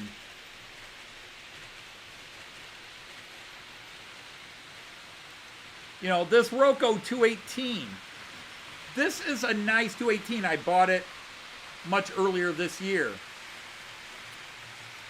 It's nice looking. It runs smoothly. But I have criticized it from the day I got it because all of you will remember. I talked about how it just never seems to get up to speed. It always seems to be running slow. And I've messed with the CVs. I've messed with the speed adjustments. The values, like, okay, maybe it's got a value set where it takes too long, you know, where they have built in where you can set it where it takes a while to get up to speed. But even when you give it like 2, 3, 4 minutes, it just always seems to be running slow. I don't want to even say sluggish, because sluggish implies it's weak, it's struggling. It runs smooth enough. It's just not running speed. I crank it up where it should be running 120, 130 kilometers an hour, and it looks like it's running 40 kilometers an hour. And so I take this Märklin, and out of the box, even though it's 30 grams lighter, it's 30 grams lighter, it's flying around the track and seems to be running well. Now, I have not run this on a live stream. This will show up on next week's live stream. Normally, I would run the new guy in, but today was the anniversary day. It is my 5th anniversary as a channel model train outsider. So I've been celebrating, stupidly as that sounds, my 5th anniversary. The last time I celebrated an anniversary in any way, shape, or form was my 1-year anniversary, and I did a 2-part 50-minute video. It was, or 60-minute video. It was like 30 minutes and 25 minutes, so almost 60 minutes. 2 videos, a lot of jokes, a lot of fun with it, and nobody watched it. I shouldn't say nobody, a couple. A few people watched it. Just like the new Knights of the Round Boy Table song, it does not have the views I was hoping it would get, but the comments have been great. Yeah, now, and again, I've been on YouTube for 15 years. I went on YouTube when I started taking videos or looking for videos to use with my classes. So I finally took the plunge and got on YouTube. But I had a teacher account on YouTube. And then I brought a home account on YouTube, but I didn't do anything with it. Starting in 2010, I had a home YouTube account, but I never posted anything. I just was subscribed to YouTube so I could get stuff at home and watch it and comment on it. Because back then with YouTube, you could just log on YouTube and give them basic information, or you could have an official YouTube account. And so I finally got an official account in 2010, but I'd been on for a couple of years, 2-3 years before that, through my school account. Let's get the trains back on. But I didn't post anything on it, and then I got into model trains, and after a couple of years, you know, some violin, sad music, I was feeling a little isolated, feeling a little alone. I had just kind of quit the one model train group I was a part of, and just was kind of feeling isolated. And I saw a video by Richard at New Junction. I watched his first video, and he talked about, and it's long gone now, I guess, because I always talked about how he inspired me. He dropped it because he doesn't want to inspire anybody else to be insane. But he dropped that video. But his original first video, when he started his channel, he talked about how he just was hoping to reach out, meet people, connect, and blah, blah, blah. And my wife and 2 of my kids were watching that with me, and they said, "Dad, do that. You got to do that, Dad." And so I started talking more on channels, and a couple of people encouraged me, said, "Well, have you ever filmed your trains running around?" And I said, "Yes." And they said, "Well, post them." And so on October 25th, I posted my first train video. Actually, I posted my first 6 train videos that had all gone back from the very first video of me running a train, which was the day after Christmas, running my first model train. And then various increments of my table, the original table, and then the first generation of this table. And, you know, I started getting subscribers. And I started hanging around on the UK channels, and I slowly built up, and then I started the show. And when I started the show, that was November 9th. And that's when I gave my channel a name. I had just put up videos, but I was just Anthony Dodge. And then I came up with the name Model Train Outsider, probably November 22nd. And then I came up with the idea of how to do the show, which was me and the Ghost of 2015. And then I filmed the first video and posted it on November 9th, 2018. So that was the first video.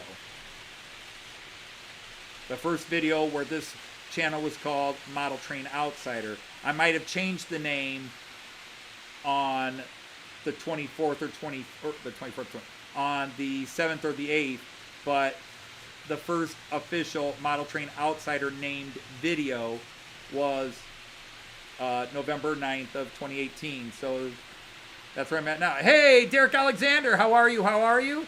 And who else did I see? Ewan, hello, sir. How are you?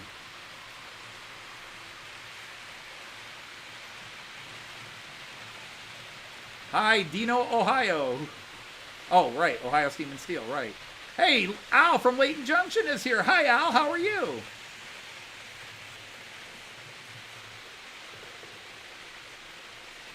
But, you know, I had 200 subscribers after my first year. I did a 1-year anniversary video, and I got up to like 221 subscribers at that time.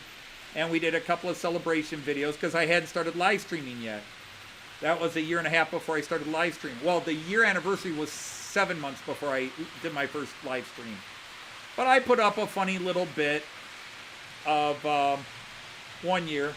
But around that time, I started the Märklin Outsider Show, and that's when I started growing. In the first year, I gained about 200 subscribers. 180 to 200 subscribers, because I had some before I even started posting videos. By the second year, I was up to 550, so I had grown another 350, so my growth rate got bigger. And then I got a shout out after my, I got a shout out by Barnabas Junction, which added about 10 subscribers in a quick week. And then a few months later, I got a shout out from Double O'Neill, and that got me a few. And I just had a steady growth over the next couple of years. And then I hit around 950 and really slowed down. And then, of course, the story I've always told, Alan gave me a big shout on his channel as a Christmas present and said, get this guy over 1,000. And I shot to 1,100. And then growth has been, you know, consistently growing.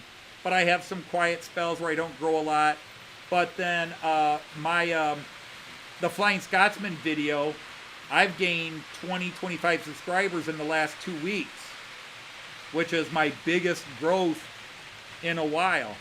The last time I had a big growth was when I put up my rant video, the one and only rant video about a certain channel that insulted another channel. And let's not talk about that. But I got 6,000 views and about 30 subscribers, 40 subscribers in a 3-4 day period. And then I shut the video down because I felt like it was blood money. I felt like I was gaining subscribers for being negative, and people are going to subscribe to me. I want them to check my channel out, see what I do, and decide it's for them. Because I hate people who come in, they're all friendly, and then 2 weeks later, they've never come back, and they'll never come back. I like the people that are here for the long haul. You know what you get. My introduction video tells you what you get here or what you don't get.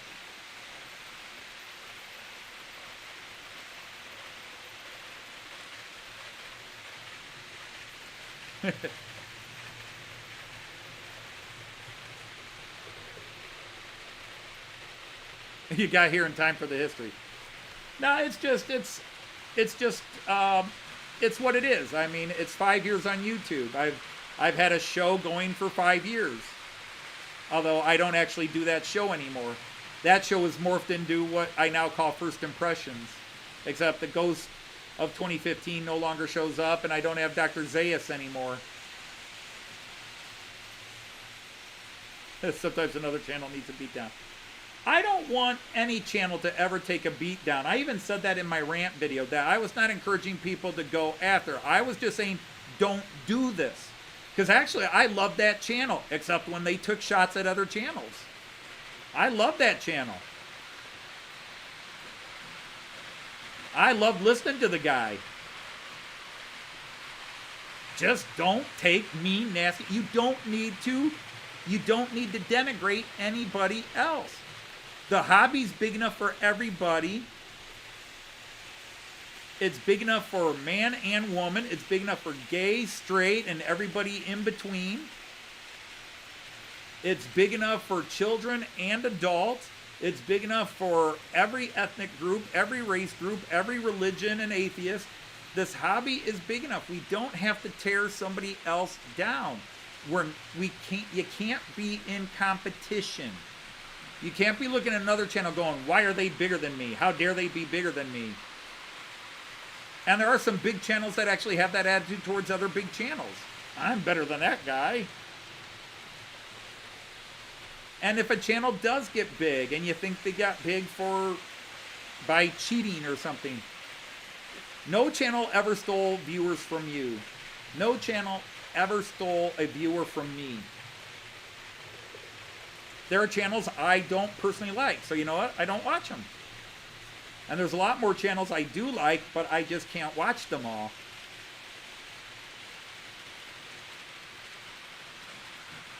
Hello, Dave. Welcome in, Mr. Scott Rails. And Rayron, thank you for popping in. Awesome of you guys. But the hobby's big enough for everybody. We don't have to be competitive, and we don't have to knock a guy. I don't offer much. If you're a purist model railway person, my channel's not for you, because I'm not actively building my layout. I'm not prototypical, other than I try to run my trains in consist you would see in Germany. My running, people go, oh, do you have a heritage line and a main line? No. I have 3 loops that run the whole table, and then I got 3 loops that run just one table. I just have fun running my trains. I don't know the history of trains because I'm new in the hobby.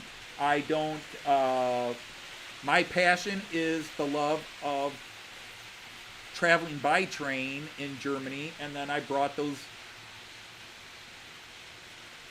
So I watch this ICE3 going around my track, and I just think of every trip I've been on an ICE3, and they're happy memories.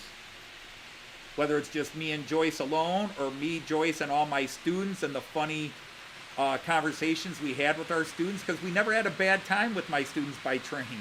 We never had a bad time.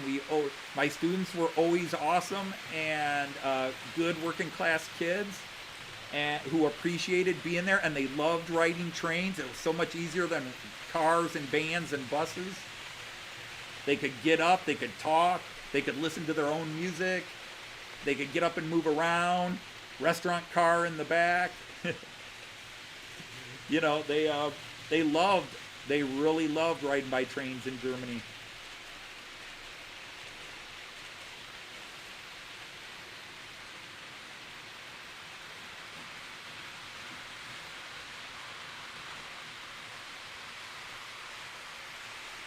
But I don't ever want to, I will never say, hate that channel, ban that channel.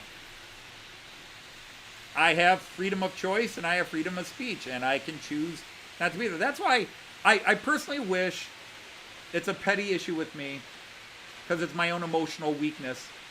I wish they would just get rid of the dislike button. You know, the thumbs down. Just have a like. Okay?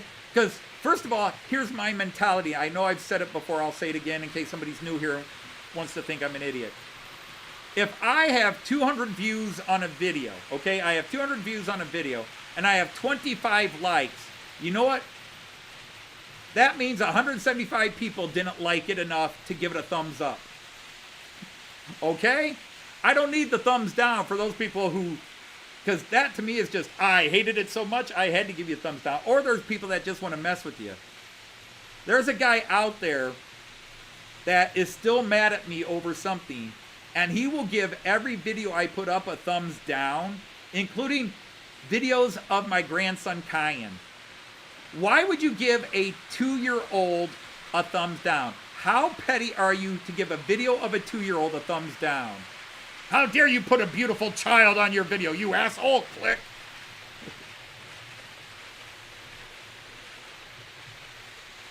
Bloody Guinness. So just get rid of the thumbs down. Just, you got like, and that way you can get rid of those petty people, the anonymous. At least on Facebook, if somebody gives you an or a laughing at you or whatever, you can click on it, and all the people who gave you one, their names are on it. On Facebook. At least you can hunt those people down. Hey man, why did you give that negative response to my kitten video I put up on Facebook, you douchebag? What the hell's your problem, man?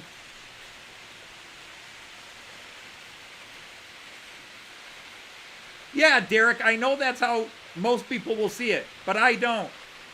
My thing is, you either liked my video so you liked it, or you didn't like it. Even if you went meh, eh.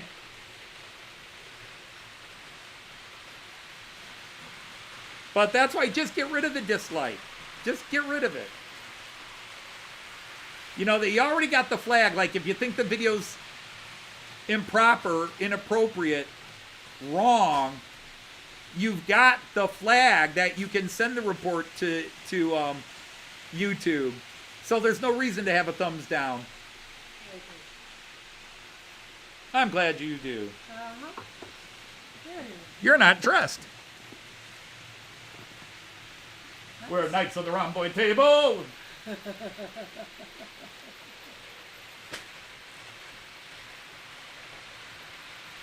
look at your 45 X already. Oh, really? Oh, okay. Yeah, I've actually had a relatively small. Well, it's supposed to look like chainmail. I know. Yeah, sure. And then this is the tabard, and then you have your jerkin. This would be your leather jerkin over the chainmail. Yeah. And this thing is called the tabard. I couldn't remember it. Somebody had to remind me, but this is your tabard. I also have the chainmail, but this got hot. Ah, okay. I can see why. Well, I was just wearing it around the neck and it got hot. Yeah, no doubt. As your king, cry havoc and release the dogs of war! Or release the trains of Germany, whatever.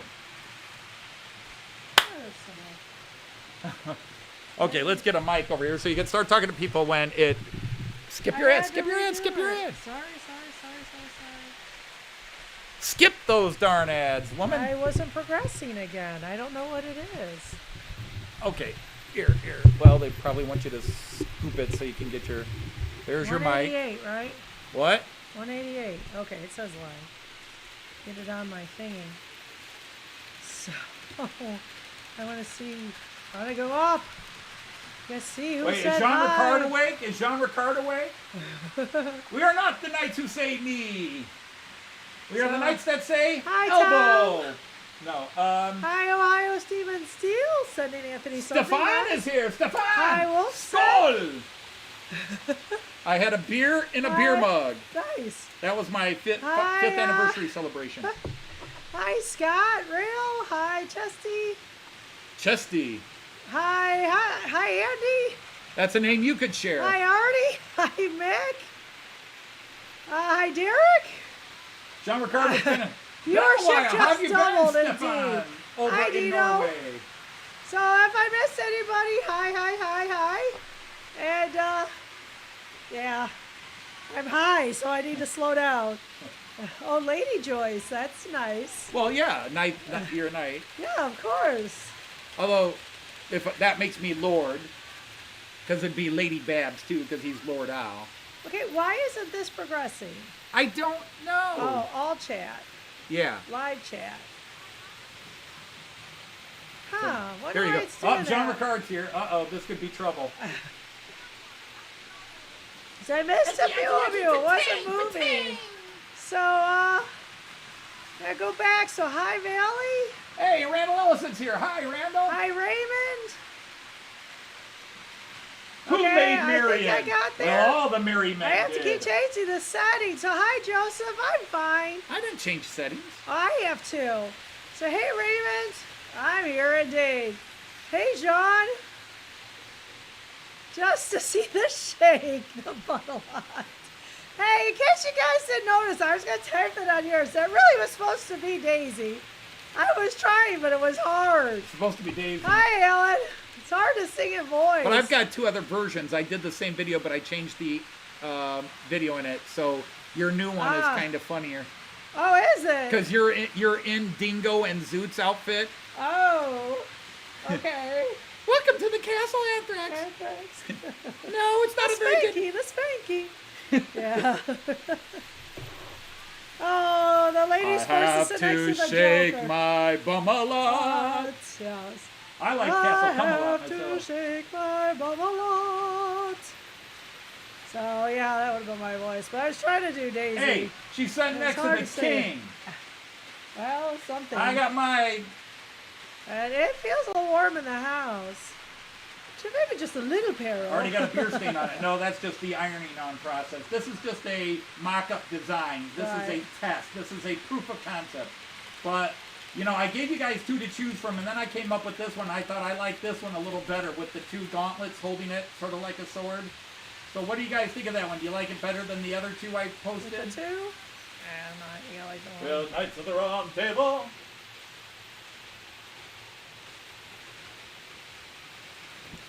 Well, Knights of the Round Boy Table. Not square, no round triangle.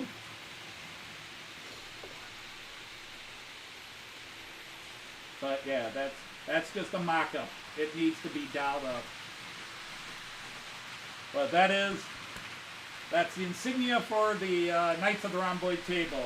Should you choose to be a member, membership has its privileges. You like the coat of arms. So you like this one? Oh, hey. Hey, what? You're not on camera. I was okay. You were okay with that. Well, if you're gonna shake your bum. I'm gonna shake my bum. Shake my bum, shake my bum, shake my bum, shake my bum. There she goes. She shook her bum. You just didn't get to see it. Did they have monkey adjustable wrenches back then? Well, hi Randall. We're just trying to blend the old with the new. Just look at your... See, I couldn't Given use the, that. I could not actually use that. That image there, Yeah, it's the warm down blue here. spanner of YouTube is Right, copyrighted. it's copyrighted. I can't so use it, so I had to come up with my own. You have 2 Knights Templar tattooed on your back, okay? Really, I've got 2 assassins on mine. You're hitting the microphone. Well, I dragged it over my toes and Oh, then moved hell, my feet. the bum shaker. Woo, woo, woo, woo, woo, yeah. Notice I just do that in my chair because this is a G-rated gay show. It is not. This is a PG-rated show. This is PG-13 minimum. I have a 16 and over age limit on my channel. Gotcha. And a warning. So anyway, I was supposed to be Daisy. It made a little more sense with Daisy. Out your spanner when you stood up. Oh, good Lord. John? It's not X-rated. Excuse me while I whip this out. You gotta keep it nice. John Ricard, if it looks like a spanner, I need to see a doctor. G and PG in the first 5 minutes of the show. Were you awake for it, Artie? That's kind of amazing. Wrench it out. I prefer to drill it. Oh, Good night, folks. yeah. See, I can't even remember the damn lyrics. I wrote the damn song and I can't remember the I lyrics. know. So the rabbit so she told you about it. Seem to have a very good relationship with your rabbit there, Artie. Too good a relationship. Possibly too good. Well, Knights of the Round Boy Table. Not round, nor square, nor triangle. We come to hang and chat the gang on Fridays as we're able. We play well here in Camelot. We are fun and chums, but dumb a lot. We're Knights of the Round Boy Table. Our host is formidable. He runs his trains and talks insane. We're sure he's quite unstable. He's hobby mad and come a lot, but seems never to have done a lot. Our quest is hard to label. Quite incomprehensible. Blue wrench in hand, we have no plan but sit here and hear Dodge babble. It's a lazy time in Camelot. I have to shake my bum a lot. I did that way too fast. I have to shake my bum a lot. Actually, it's boobs, but that didn't rhyme. Only if you trick me. Oh, we do have a great relationship. Oh, okay. No, the rabbit. Okay, you have a good relationship with your rabbit. I got it. Call it an IKEA key. IKEA key? IKEA Well, key. I like the way it sounds. So, yeah, so did everybody else. Song makes you feel right at home. That's good, Raymond. Okay, Ohio Steve. Good night, Dirk. Thank you. Dirk. Good night, Dirk. Don't say auto by Ohio. Yeah, you can't say by Ohio that because means we'd have we're to Ohio leave. too. We're Ohio too. He's down. I'm still curious as to what he's sending me. Yeah, I know. I was very curious indeed. Yes, we need to. We need to do what? Oh, dance in full armor Fort along the Bergeret long dance. table. Right.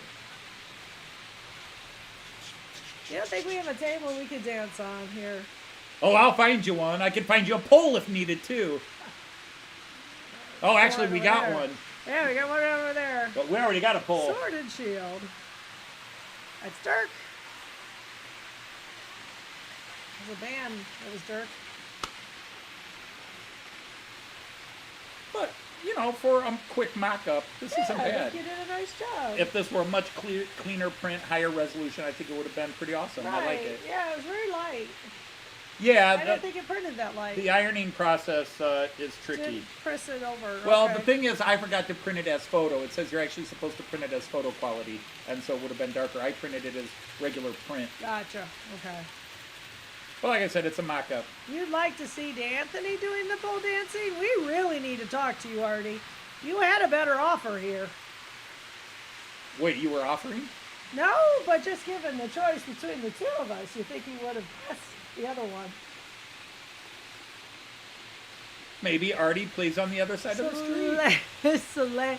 So Daisy says, you haven't hit the like button. Hit the like button, please. Let's get it. Yeah, Anthony up I've to actually 50. been on a roll. I've had 4 straight. See, I'm going to jinx it now. Yeah, I've had 4 straight live streams that have gone over Fair enough. 300 views and over 50 likes. That's a nice. This is where you do your Sally Field. You Like me, you really like me. I know, it's hard to if they really think that way. But I don't work that way. I could have 25 likes and I see the 1 dislike and I'm like, oh, they hate me. I know. I know. You have a lot more So like are you. I know. You're that way too. I know. That's why we go together.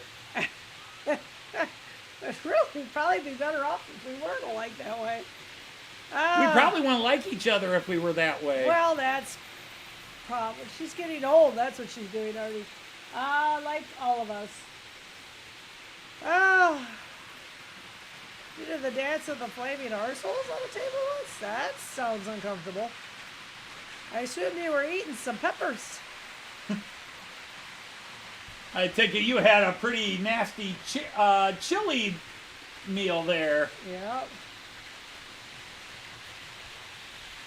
But I never did it on table. I just did it while getting to the bathroom. Well, there's that. Alright, so what's your theme today? You got a lot of passenger trains I've seen. Oh, wow.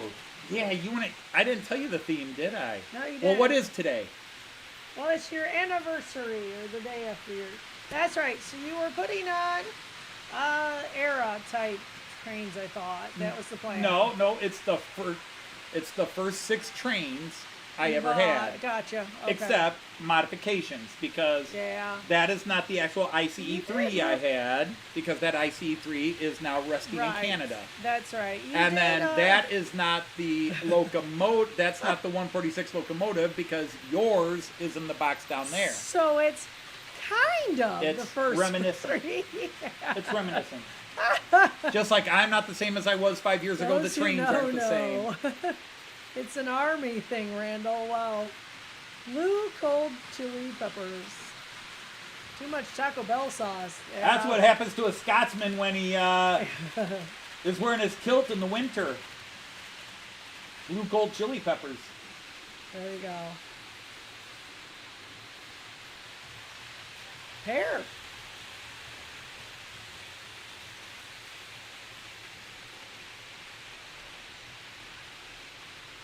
I'm sorry, what? Yeah, I think we'll just let that one go. Yeah.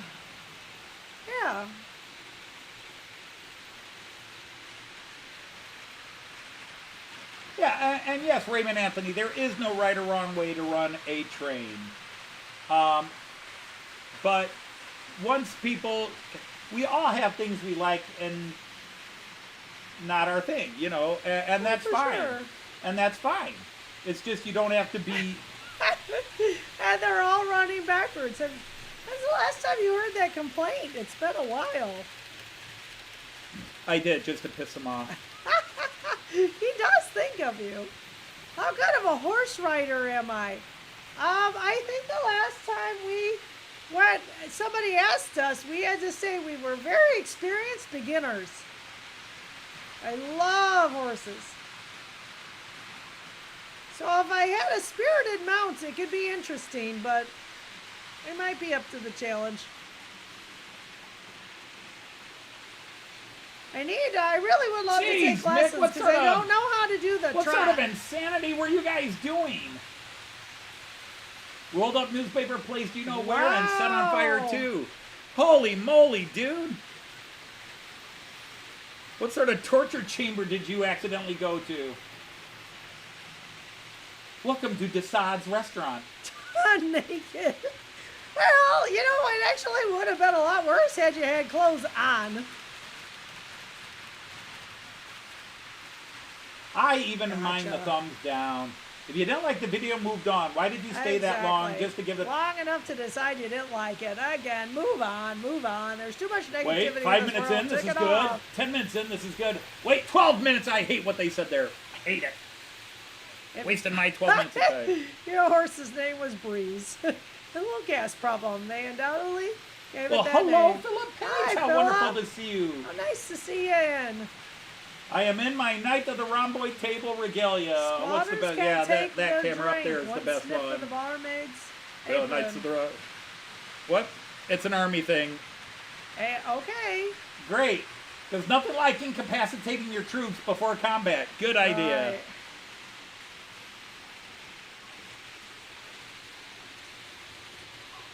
I wet your pants. I don't know how. I peed your pants. I'm not sure how. I peed your pants. I don't know how. I peed your pants. I'm not sure how. And then the other one is I wet my pants. And yours.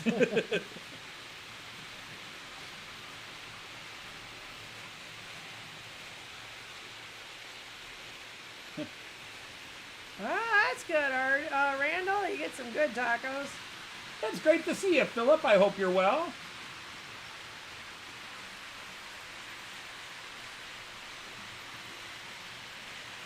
Yeah, rule number 1 of model trains. Rivet counter's worst nightmare.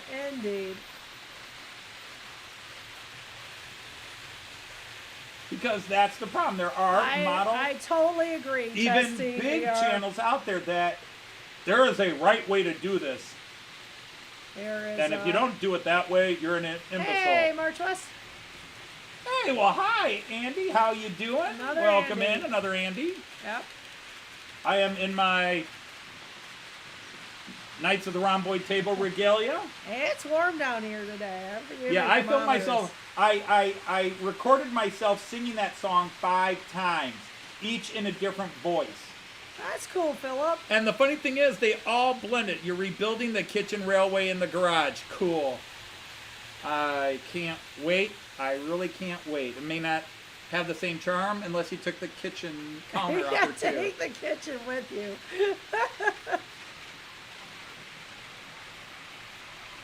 Well, Knights of the Rhomboid Table, not round a square triangle. He's giving us the words.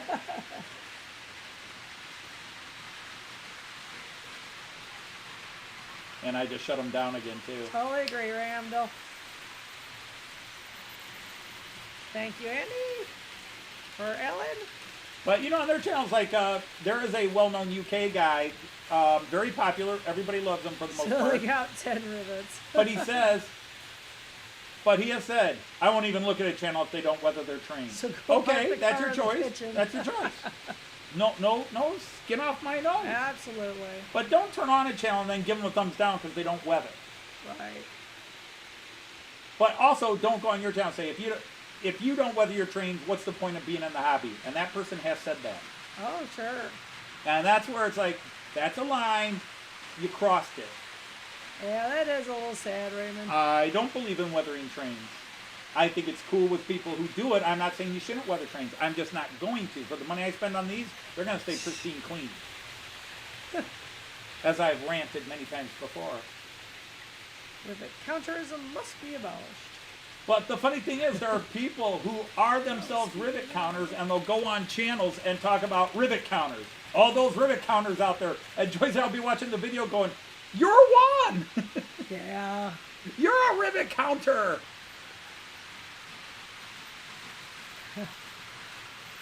Okay. Oh, those darn rivet counters. You're a I rivet gave you counter! 50. I didn't do it on this Oh, one. well, I haven't given myself a like either yet. Oh my goodness. What's wrong with us? Yay, 50. Yay, 50. But the big deal is we need to break 300. Days, now. it says. No, 50 is always good. 50 Thank likes. you. 50 likes is Yeah, always but good. your live up there is really behind. Well, yeah, it is. I keep, if I change back. Actually, that says it's up to date. Was it? Yeah. I looked Yeah, over look, later. look. It was. It's all the same. It was awful. Yeah, but it's your whole thing there. You don't know how that could have been 10 minutes ago. Yeah.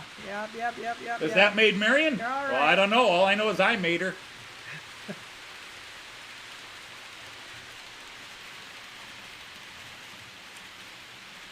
Oh.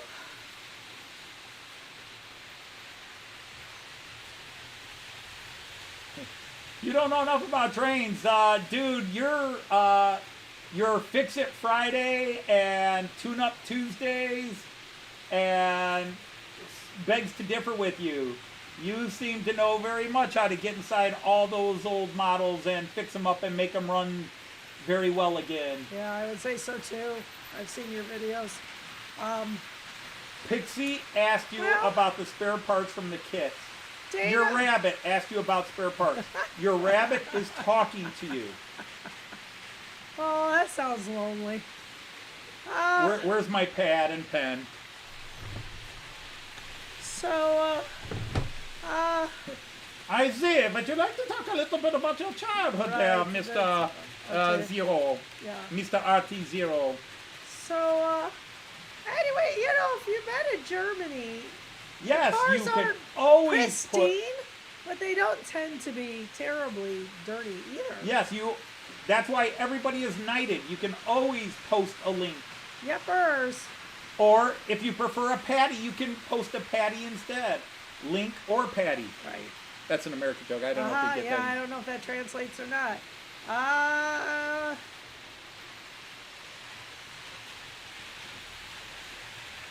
Oh, real train history.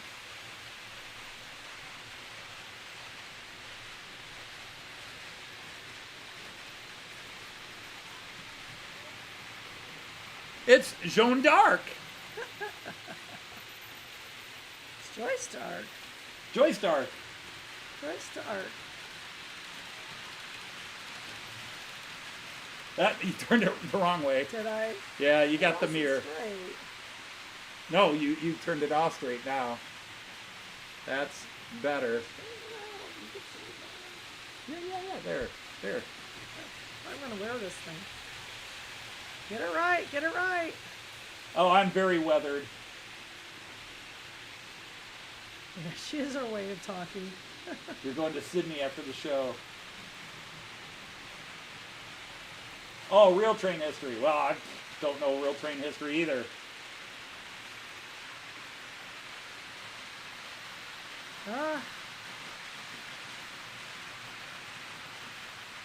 Anthony doesn't look good weathered. Take what? No. I'm looking a little more weathered right now because I'm growing in my winter beard. Yes, he is. Until he gets tired of it and it gets too itchy.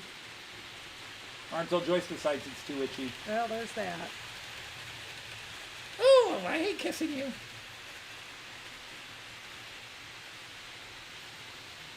What? When have I ever said that? You've complained about the beard at times. Oh, maybe. I don't like it long. Keep it nice and trimmed and neck shape. Well, I can't get one of those 1800s big beards I don't or like that. Middle Ages down to here. Sign of royalty. Only royalty could have beards. Peasants weren't allowed to have beards. Oh, there you go. Must be royalty then. And now it's the opposite. Yeah. The leaders don't wear beards, Uh-huh. and the commoners do. Yep. I can see his channel. Yep. So again, anybody who can. Andy says he talked to them and gave them some information, so I hope that's good. Did I just see Rick and Pauline are here? That's true, Jean. Hello! Well, Chuff Railways is here. Again, Hi, thank you Rick very and much Pauline. for your help. If you didn't see, this time I used your site properly and got the actual. These are actual HO. These are HO. Now, they do say LMS instead of British Rails, but Which you kind of didn't like, but it is what it is. what the heck. Yep. Very beautiful, and again, I'm not worried about them being prototypical with the Flying Scotsman. I just wanted really nice UK coaches to run with the UK train. I feel that it should be respected and honored.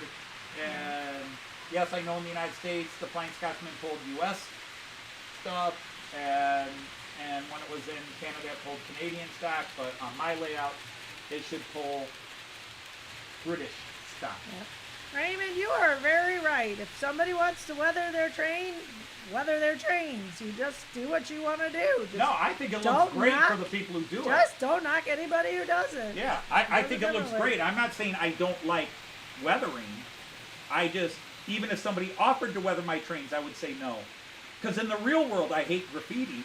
I already asked you if you want to look for some Aussie coaches for the Flying Scotsman.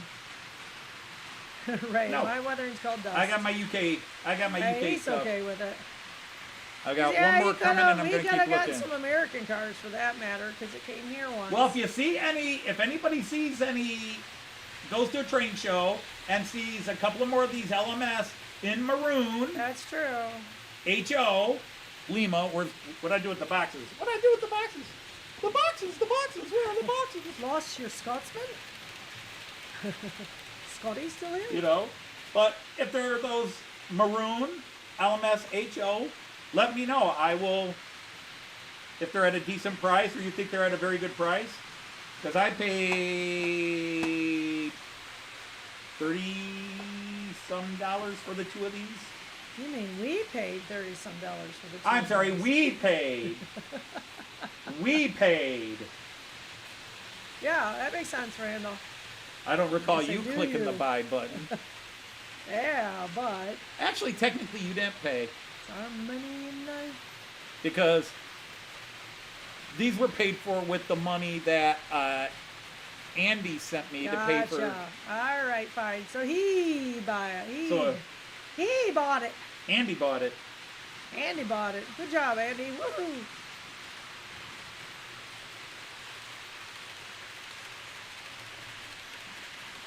Oh, hey, Chris is here. Hi, Chris. Hi, Chris. Kyan, up, I love you. You're gonna scare him dressed like that. What are you doing dressing like that? You're gonna scare your grandchild, I tell you. Kyan, the little lord of the rhomboid table. How you doing, That's little right. guy? He is. We got to get him a shirt, too. Yep.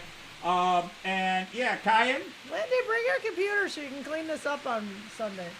Now, it's going to take a while because this can't be cleaned up. It's such low-grade resolution. She would have to find higher-grade photographs or But images. she's good at that. Well, yeah, but Kyan is the king. He's the king of the Yeah. almost 3-year-olds. but Kyan did load up the Regio Bond, the red double-decker, and the IC2, the white double-decker. And who else did he load up? I think that's it. I think that's all he loaded up today for today's show. He put them on the track today. Ooh, Oh, hello, the yummy, Closet yummy. Branch. Welcome in. Hi, Closet Branch. If you're new to the channel and don't know who Kyan is, that's my grandson, but I think everybody knows that now. I know, I think everybody should know who Kyan is, but agree, new people maybe won't. But Kyan the and Anthony have quite a C-A-R-G-O-T-O, bond. that is my son-in-law, Chris. Yeah. That's Kyan's dad. Kyan's daddy. Dada. Dada. Dada. Yeah, Does he say Dada or Dada? I think Dada. Dada. Dada? I think Yeah, it's Dada. Oma, Opa, Mama, and Dada. Yeah. Dada, okay. He's saying the German A, the European A. Dada. Ah. Yeah.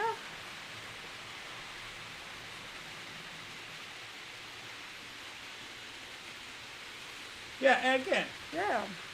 the people Have do what they can Fun do. with your trains. However you are going to do it, have fun with it. Just that's all I care Like about. this That's around why my I neck. subscribe to channels. The Put it people out. who are having fun. Yeah. You know, that almost wraps around a bit. Looks almost non-metal on you, and almost like just something one of the women would have worn back in the day. Almost Yeah. nunnish. Huh. Forgive me, sister, for I have sinned. I don't do confessions. No, nuns don't do confession. Mm-hmm. I'll play the priest and hear your confession. Yay. Baby's listening. I didn't say anything wrong. I just said I'll be the priest. Unless you got something really interesting to confess. No? Okay.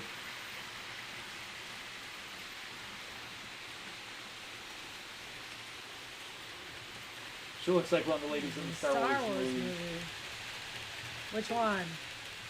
Just one of the ladies in one of the Star Wars movies. One of the Star You've Wars got movies. 9 primary movies to choose I went from, for Wendy. and then all the side movies like Solo know. and Rogue One, and then all the shows. I agree, it's hot. Yeah. Woo!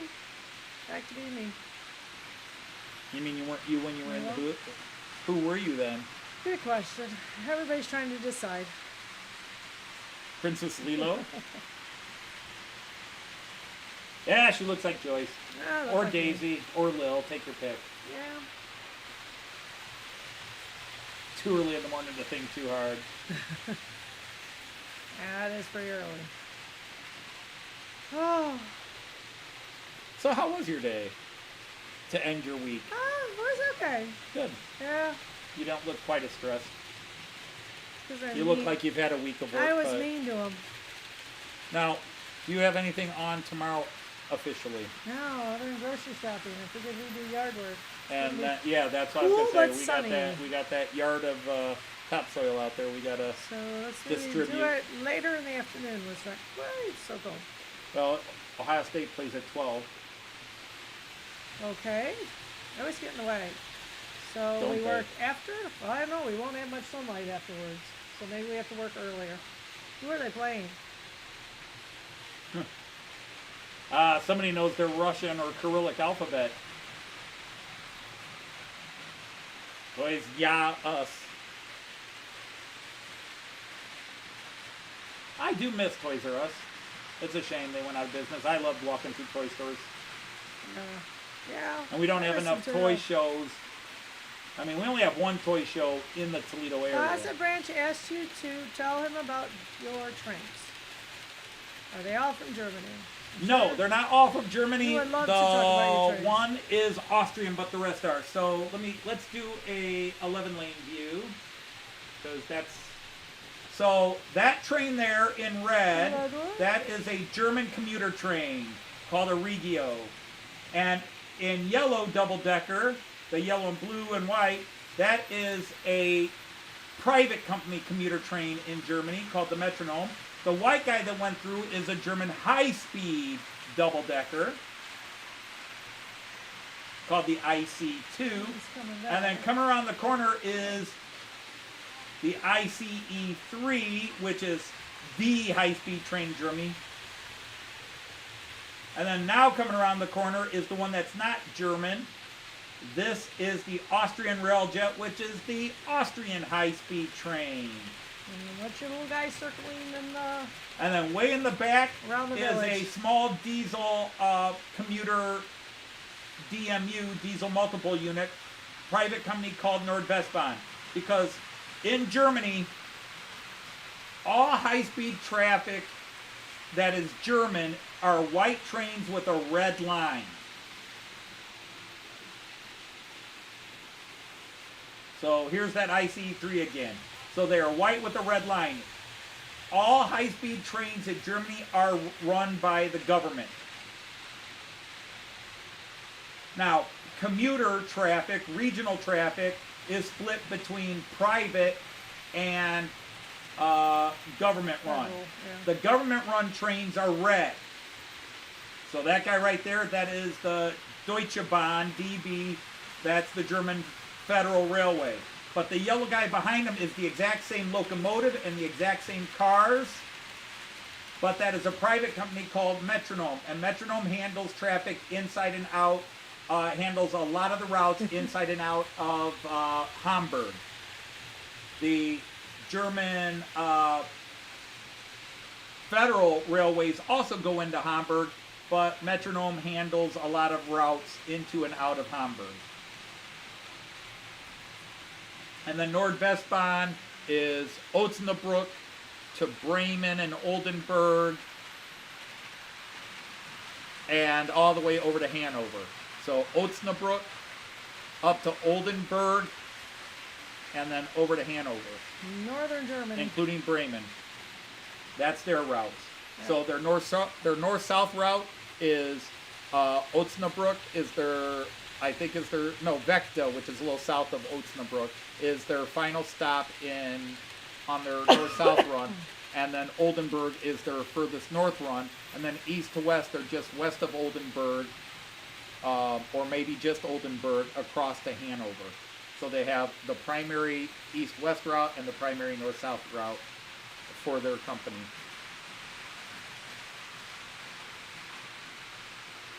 Raymond's helping you a little bit. Yeah, those are your button pushers and chicken grabbers. Yes, well, I would say it's older than the Russian alphabet, or older than the Russian language. Although the Cyrillic alphabet is based on the Greek alphabet. Anthony, as you probably all know, was a toy collector, so we spent a lot of time at Toys R Us and other departments. So to entertain myself, I got in the habit of pushing the buttons. Just not at Joyce all was a time. try-me button pusher. Absolutely. If it was there, it was just asking me to push it. But So, I didn't get kicked out. 'cause Most it of the was private awful. companies are regional. They have a region they work in Germany. And of course, then there's the, now the difference, for example, like this train coming right now, that is an ICE, Intercity Express, and the other guy is an IC. ICEs have control cabs, ICs have locomotives. Ooh, that's a lot of trains at one time. Yep, that's a nice meeting. But yeah, there's no difference between the cars and the locomotive of that red one and the yellow and blue one, the Metronom and the Regio. They are the exact same trains. And those clown horns. The cars are the same. The cars are the same. It's the same locomotive. They're both Class 146-2s. The Closet S passenger train's pretty popular. Are you saying to collect? No, to run. To run? Yes, they are. Oh, it's a big business, that's for sure.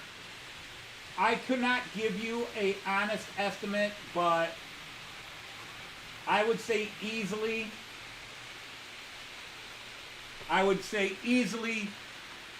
70%, if Ifo's still here, I don't know if he is, he could correct me, he might know a little better, although he's Dutch, but I would say easily 70% of Germans ride a train at least once a week. Well, and it's if you or if you're at a station of a smaller village or town, there are thousands of bikes parked at the rail station, and people ride every day. They ride the train to work. Yeah, they ride their bikes at the train station and then get on the train to go to the next city. Clearly, it works very well for Germans. The train system. They take holidays on the train, and they very often work. They put their kids on trains to go to school. We've seen a lot like that. Yeah, that's true, Raymond. You do have where there's a leasing company owned by Deutsche Bahn who then leases out some of their old locomotives to other companies. Sorry, what are they on? But yeah, oh yeah, it is. Yeah. When Joyce and I have been to Germany 16, 17, 18 times, and the UK once. We've never rented a car. We travel by train. We've had a few times where it might have been convenient, but we've gotten very far just with the train. I don't miss and a car. buses. We'll take buses too. We ride train, Subways. subway, streetcars, and buses. We use public transport and we get everywhere. Yeah, we get around for sure. The only time we went somewhere where we needed really a car to get there, although we could have taken a train and then caught a bus, but the timing would have been hard, was when Heinz drove me down to the Varschlag. Yeah, he took because you didn't down go. there. Yes, I did. You went to Varschlag too. I did. Okay. Yeah, because that their place, that's the Teutoburger battlefield, the Varschlag. It's just outside of a little German town called Bramsche, north of Osnabrück. Car was most 50% go to Sydney by train. That's cool. But yeah, Germans ride the train. They do. And we've been there in Germany a lot of times, and it still never floys me or tickles me maybe, just to see how many bikes are at these stations. Yeah. And that's a cool way to travel. Because the other thing is when we're in the big cities with subways, you'll see 5 and 6 year olds. In America, mom and dad aren't. And the 5 and 6 year olds are walking through They the can't walk 2 blocks square. by themselves. They're walking 2, 3, whatever blocks to the street and going down the steps and getting on the subway and going to school. Yep. For sure. That's what I thought. We talked about things like that. It just seems like groceries, you would want a car. But, for example, in Germany, if you want ice cream, you don't go and buy something at the freezer at the grocery store. There's an ice cream shop somewhere, and you don't care if it's cheaper, because ice cream in Germany at those places is the best ice cream. It is really good. And indeed. it's not better than anywhere else in Europe. It just, if it's Italian ice cream, whether it's Italy, Germany, France, anywhere, it's just amazing ice cream. Yep. And ice cream in America is good, but French fries and ice cream and beer, you haven't had those 3 things until you've been in Europe. French fries in Europe are so amazing. Well, size has a lot to do with why the U.S. doesn't have that kind of train system. But we've done grocery shopping and walked. It's true. And ridden buses. There are, the eastern part of the U.S. has very sophisticated train systems. People ride trains along the eastern part of the country. Chris.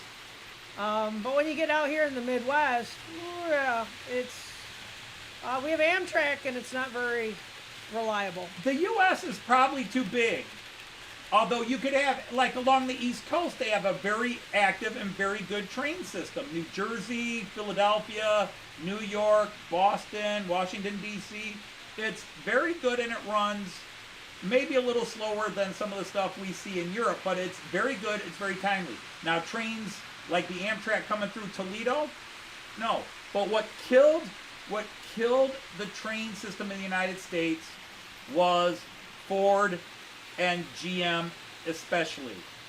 Because what they did was they bought out in Chicago, St. Louis, and all these other places.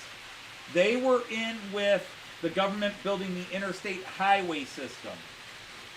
And they bought out the bus companies, the city bus companies, and the small train companies. They bought them out and shut them down to get people to buy cars. Because even though Germany is a small country, you can travel from the west coast of France to, well, you wouldn't want to go to Russia right now, but all the way to Moscow by train. Mm-hmm. And you can go from the northernmost parts of civilized Norway and Sweden and Finland by train and catch the ferries over to mainland continental Europe and go all the way down to southern Italy by train. Now, some countries are a little better than others. Well, it's a Joseph. The best train system is China, and China's bigger than the United States. Well, there's a reason China is the best, but oh, so you will run the trains early or you will be shot. You know, there's that motivation.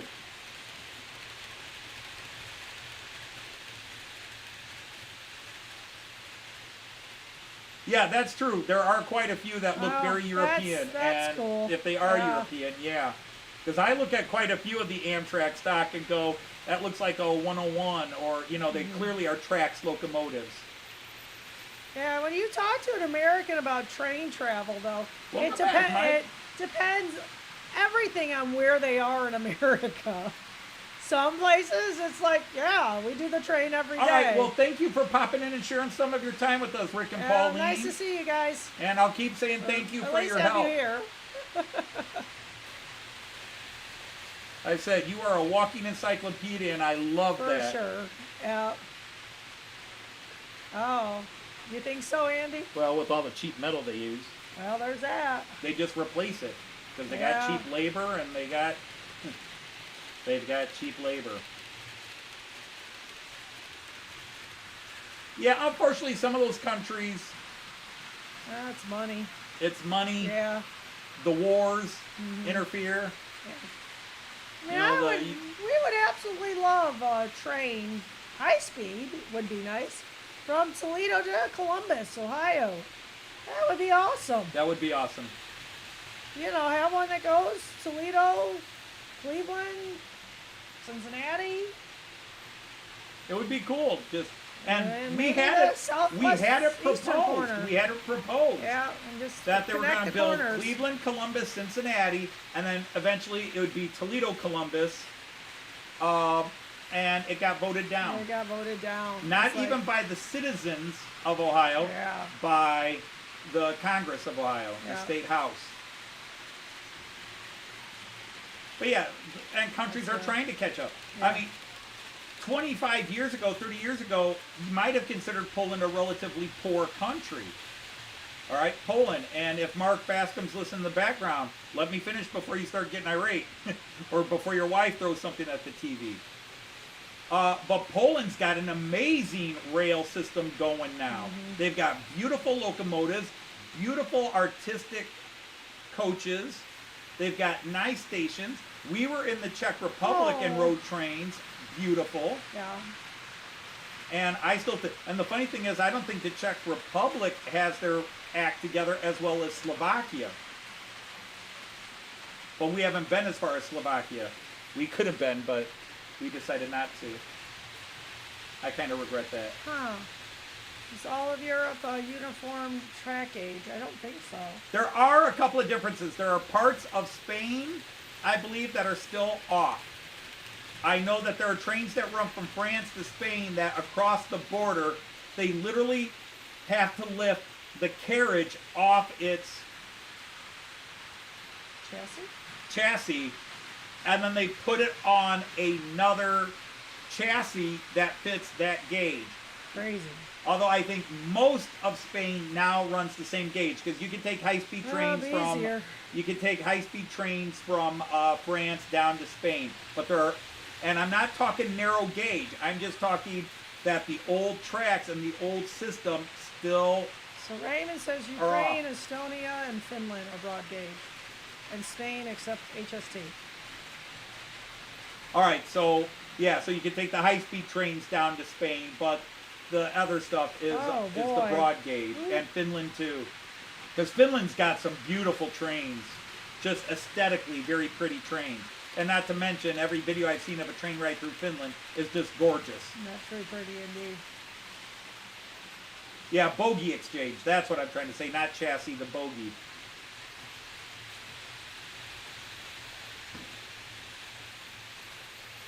Yeah, bogie exchange. That's what that's called. Yeah, but yeah, they have to lift them off and then put them on the new bogies. Yeah, crazy, crazy, crazy. It's interesting. But if you're one of the commuter trains, it's a little rough. Wow. In Germany, no, you pay the same price. And you buy a ticket for a route and time, and then you use whatever company is there. They split they split it because the federal government owns the rail. So technically, the private companies. Now, there's one company that I will say is an exception. Flix Trains does not. If you're going to ride a Flix train somewhere in Germany, in most places you have to buy a Flix train ticket. They do not acknowledge the federal tickets, and they don't acknowledge the many of the governmental tickets.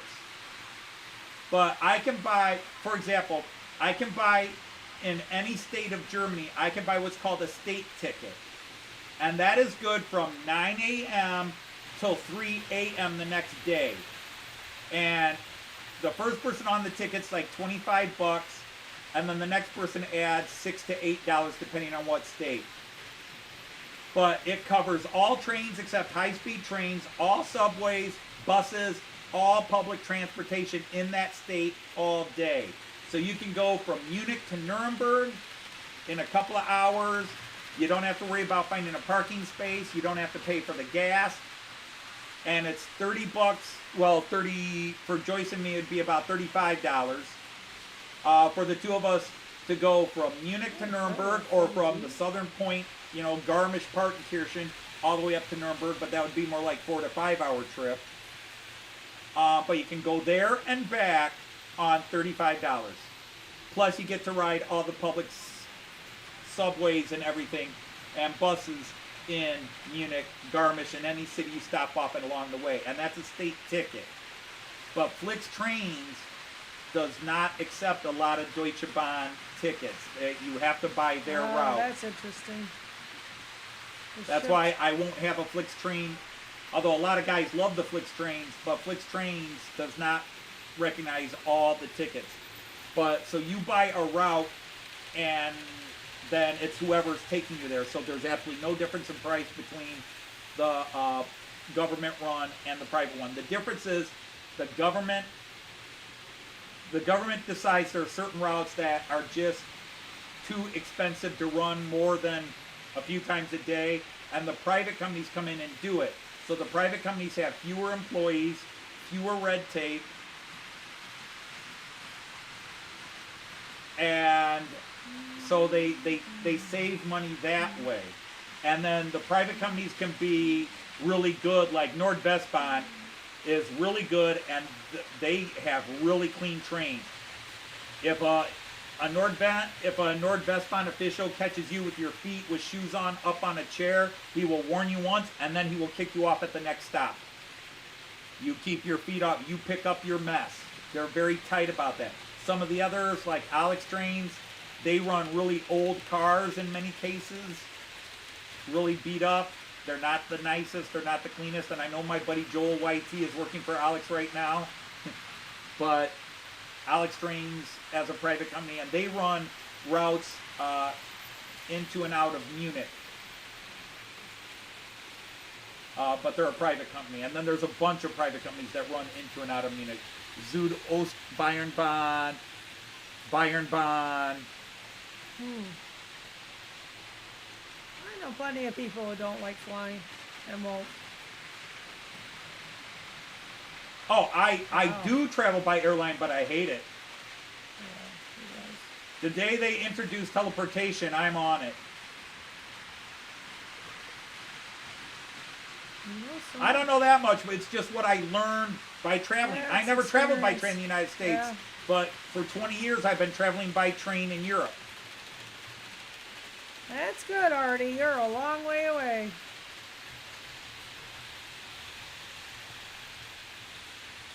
Oh, that's cool, Damien. But this is the problem with the railroads in the United States. Again, the automotive companies really killed a lot of the city-to-city rail lines in favor of taking advantage of the high-speed interstate, which was really military roads. You know, all those I-80s, I-75s, I-90s, those were military roads. And they were meant to be fast, easy, direct access across the country for our military in case the commies invaded us from one side or the other. But in America, Amtrak supposedly owns some railroad, but really there's 7 companies that own all the rail lines in the United States. And they give priority to freight. Freight has priority. So you could take an Amtrak from Toledo to Chicago. It might take 5.5 hours, or it might take 9.5 hours, depends on what time you're going and how many times it has to pull off and wait for Oh, you Dr. freight Railways traffic now. to go through, because freight traffic has priority. In Germany, and I won't speak for any other country, but I think it's relatively true. In Germany, passenger traffic has priority. Freight has to wait. In fact, most freight is evening hours and overnight, so it doesn't interfere with. And there's plenty of freight traffic during the day, but it's much heavier at night because passenger traffic has priority on all lines. Yeah, valet teleporting is fun until you get the science involved. Yes, there is.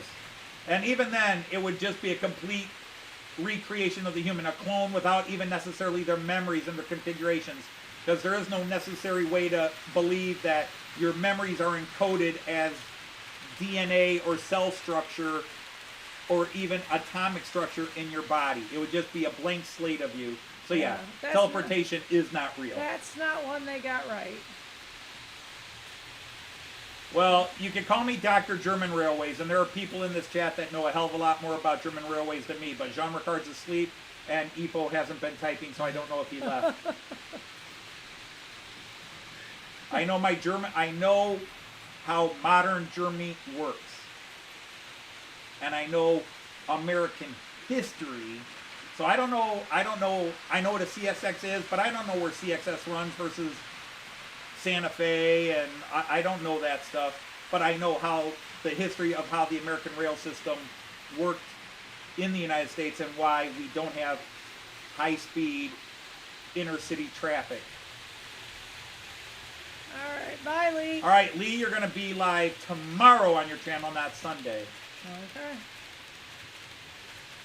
And the airline companies didn't, they help. But the fact is, I'll bet most people would rather take a train than fly. I could be wrong.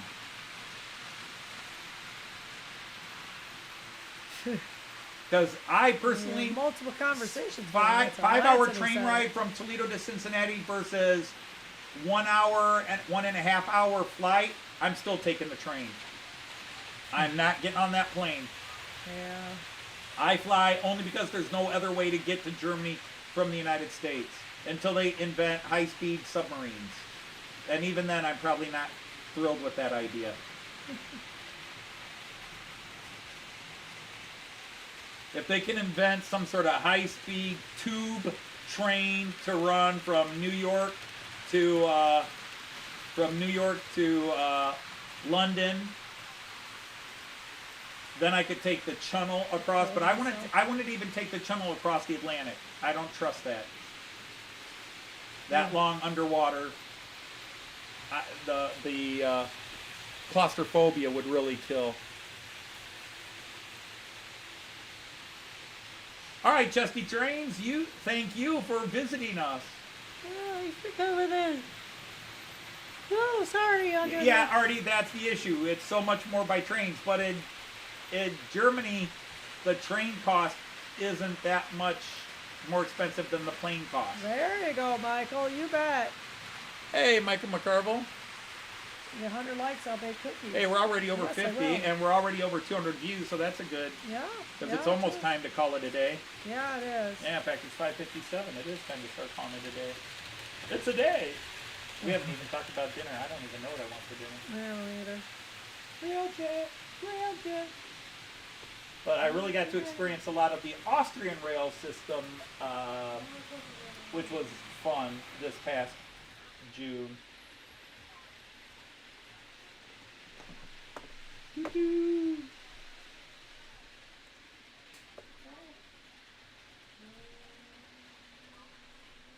Do-do-do-do-do. Do-do-do-do-do-do. All right, I need you to do one thing on your computer, but we can do that after I don't the do stream. one thing, you know. Okay, so yeah, it's.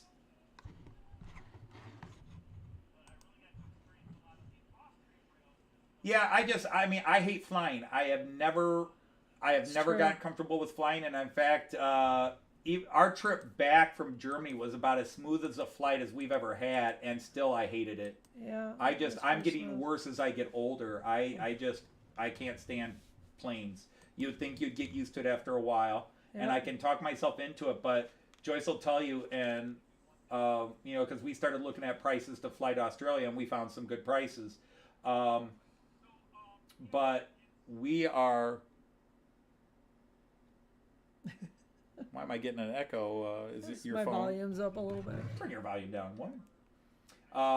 But It's a the fire. long flight to Australia is already scaring the shit out of me. I am just already shaking when I think about it. That long in a plane up in the sky, I'm freaking. Small one, I don't think you could peel him in. You get grumpy easily, yeah. No, actually, I've mellowed out my old age. Yeah. Although some things still make me grumpy very easily. I turned but- off lights and closed up Märklin. Did you? Oh, on here? Mhm. Cool. I was going to ask you to do that. Nice job. Awesome. Well, thank you for visiting my live stream. I'm always honored. And speaking of being honored, Thanks for coming in. yeah, I've been on YouTube for 15 years, but I've only been a channel for exactly 5 years yesterday. So 5 years in one day. And happily wearing my Knights of the Rhomboid table, my little nickname I started giving people when I started giving everybody, making everybody moderators years ago. I mean, how long? I've been doing almost 3.5 years I've been doing live streams. June Cool, of Michael. 2020. Well, thank you for that. That's great. Yeah. And if you haven't seen, go on to my channel and watch the new theme song for the Yeah. Knights of the Rhomboid table. Which was fun to do. Although I just redid a better image version of it, but the one I uploaded, I realized, oops, I screwed up one of the word things. I moved it and forgot to put it back, so it doubled. Well. And I've also put up some cool videos, and we even had a new parody song last Saturday or Sunday we put up, which could use some more views. Yeah, the good. Only a Northern Train. Again, something maybe the UK It's not mine crowd. too. It's a slightly different version. And there's a slightly different version I of don't it have on very many Joyce's views channel. on mine. Yeah. Well, you don't put stuff on your channel to keep people coming I back. know. You've got 3 videos. I'm I gonna do this know. one, then you don't do it. Maybe you should do one tonight. That look says it all. On what? I've got 3 topics, including the one that you were supposed to do 6 I know, months but ago. It seems a little late now. No, it's your channel. Everything's late. That's true. Everything's late on I your was channel. going to talk about cats. but- Your channel is so late. Your channel is so late. It's pregnant.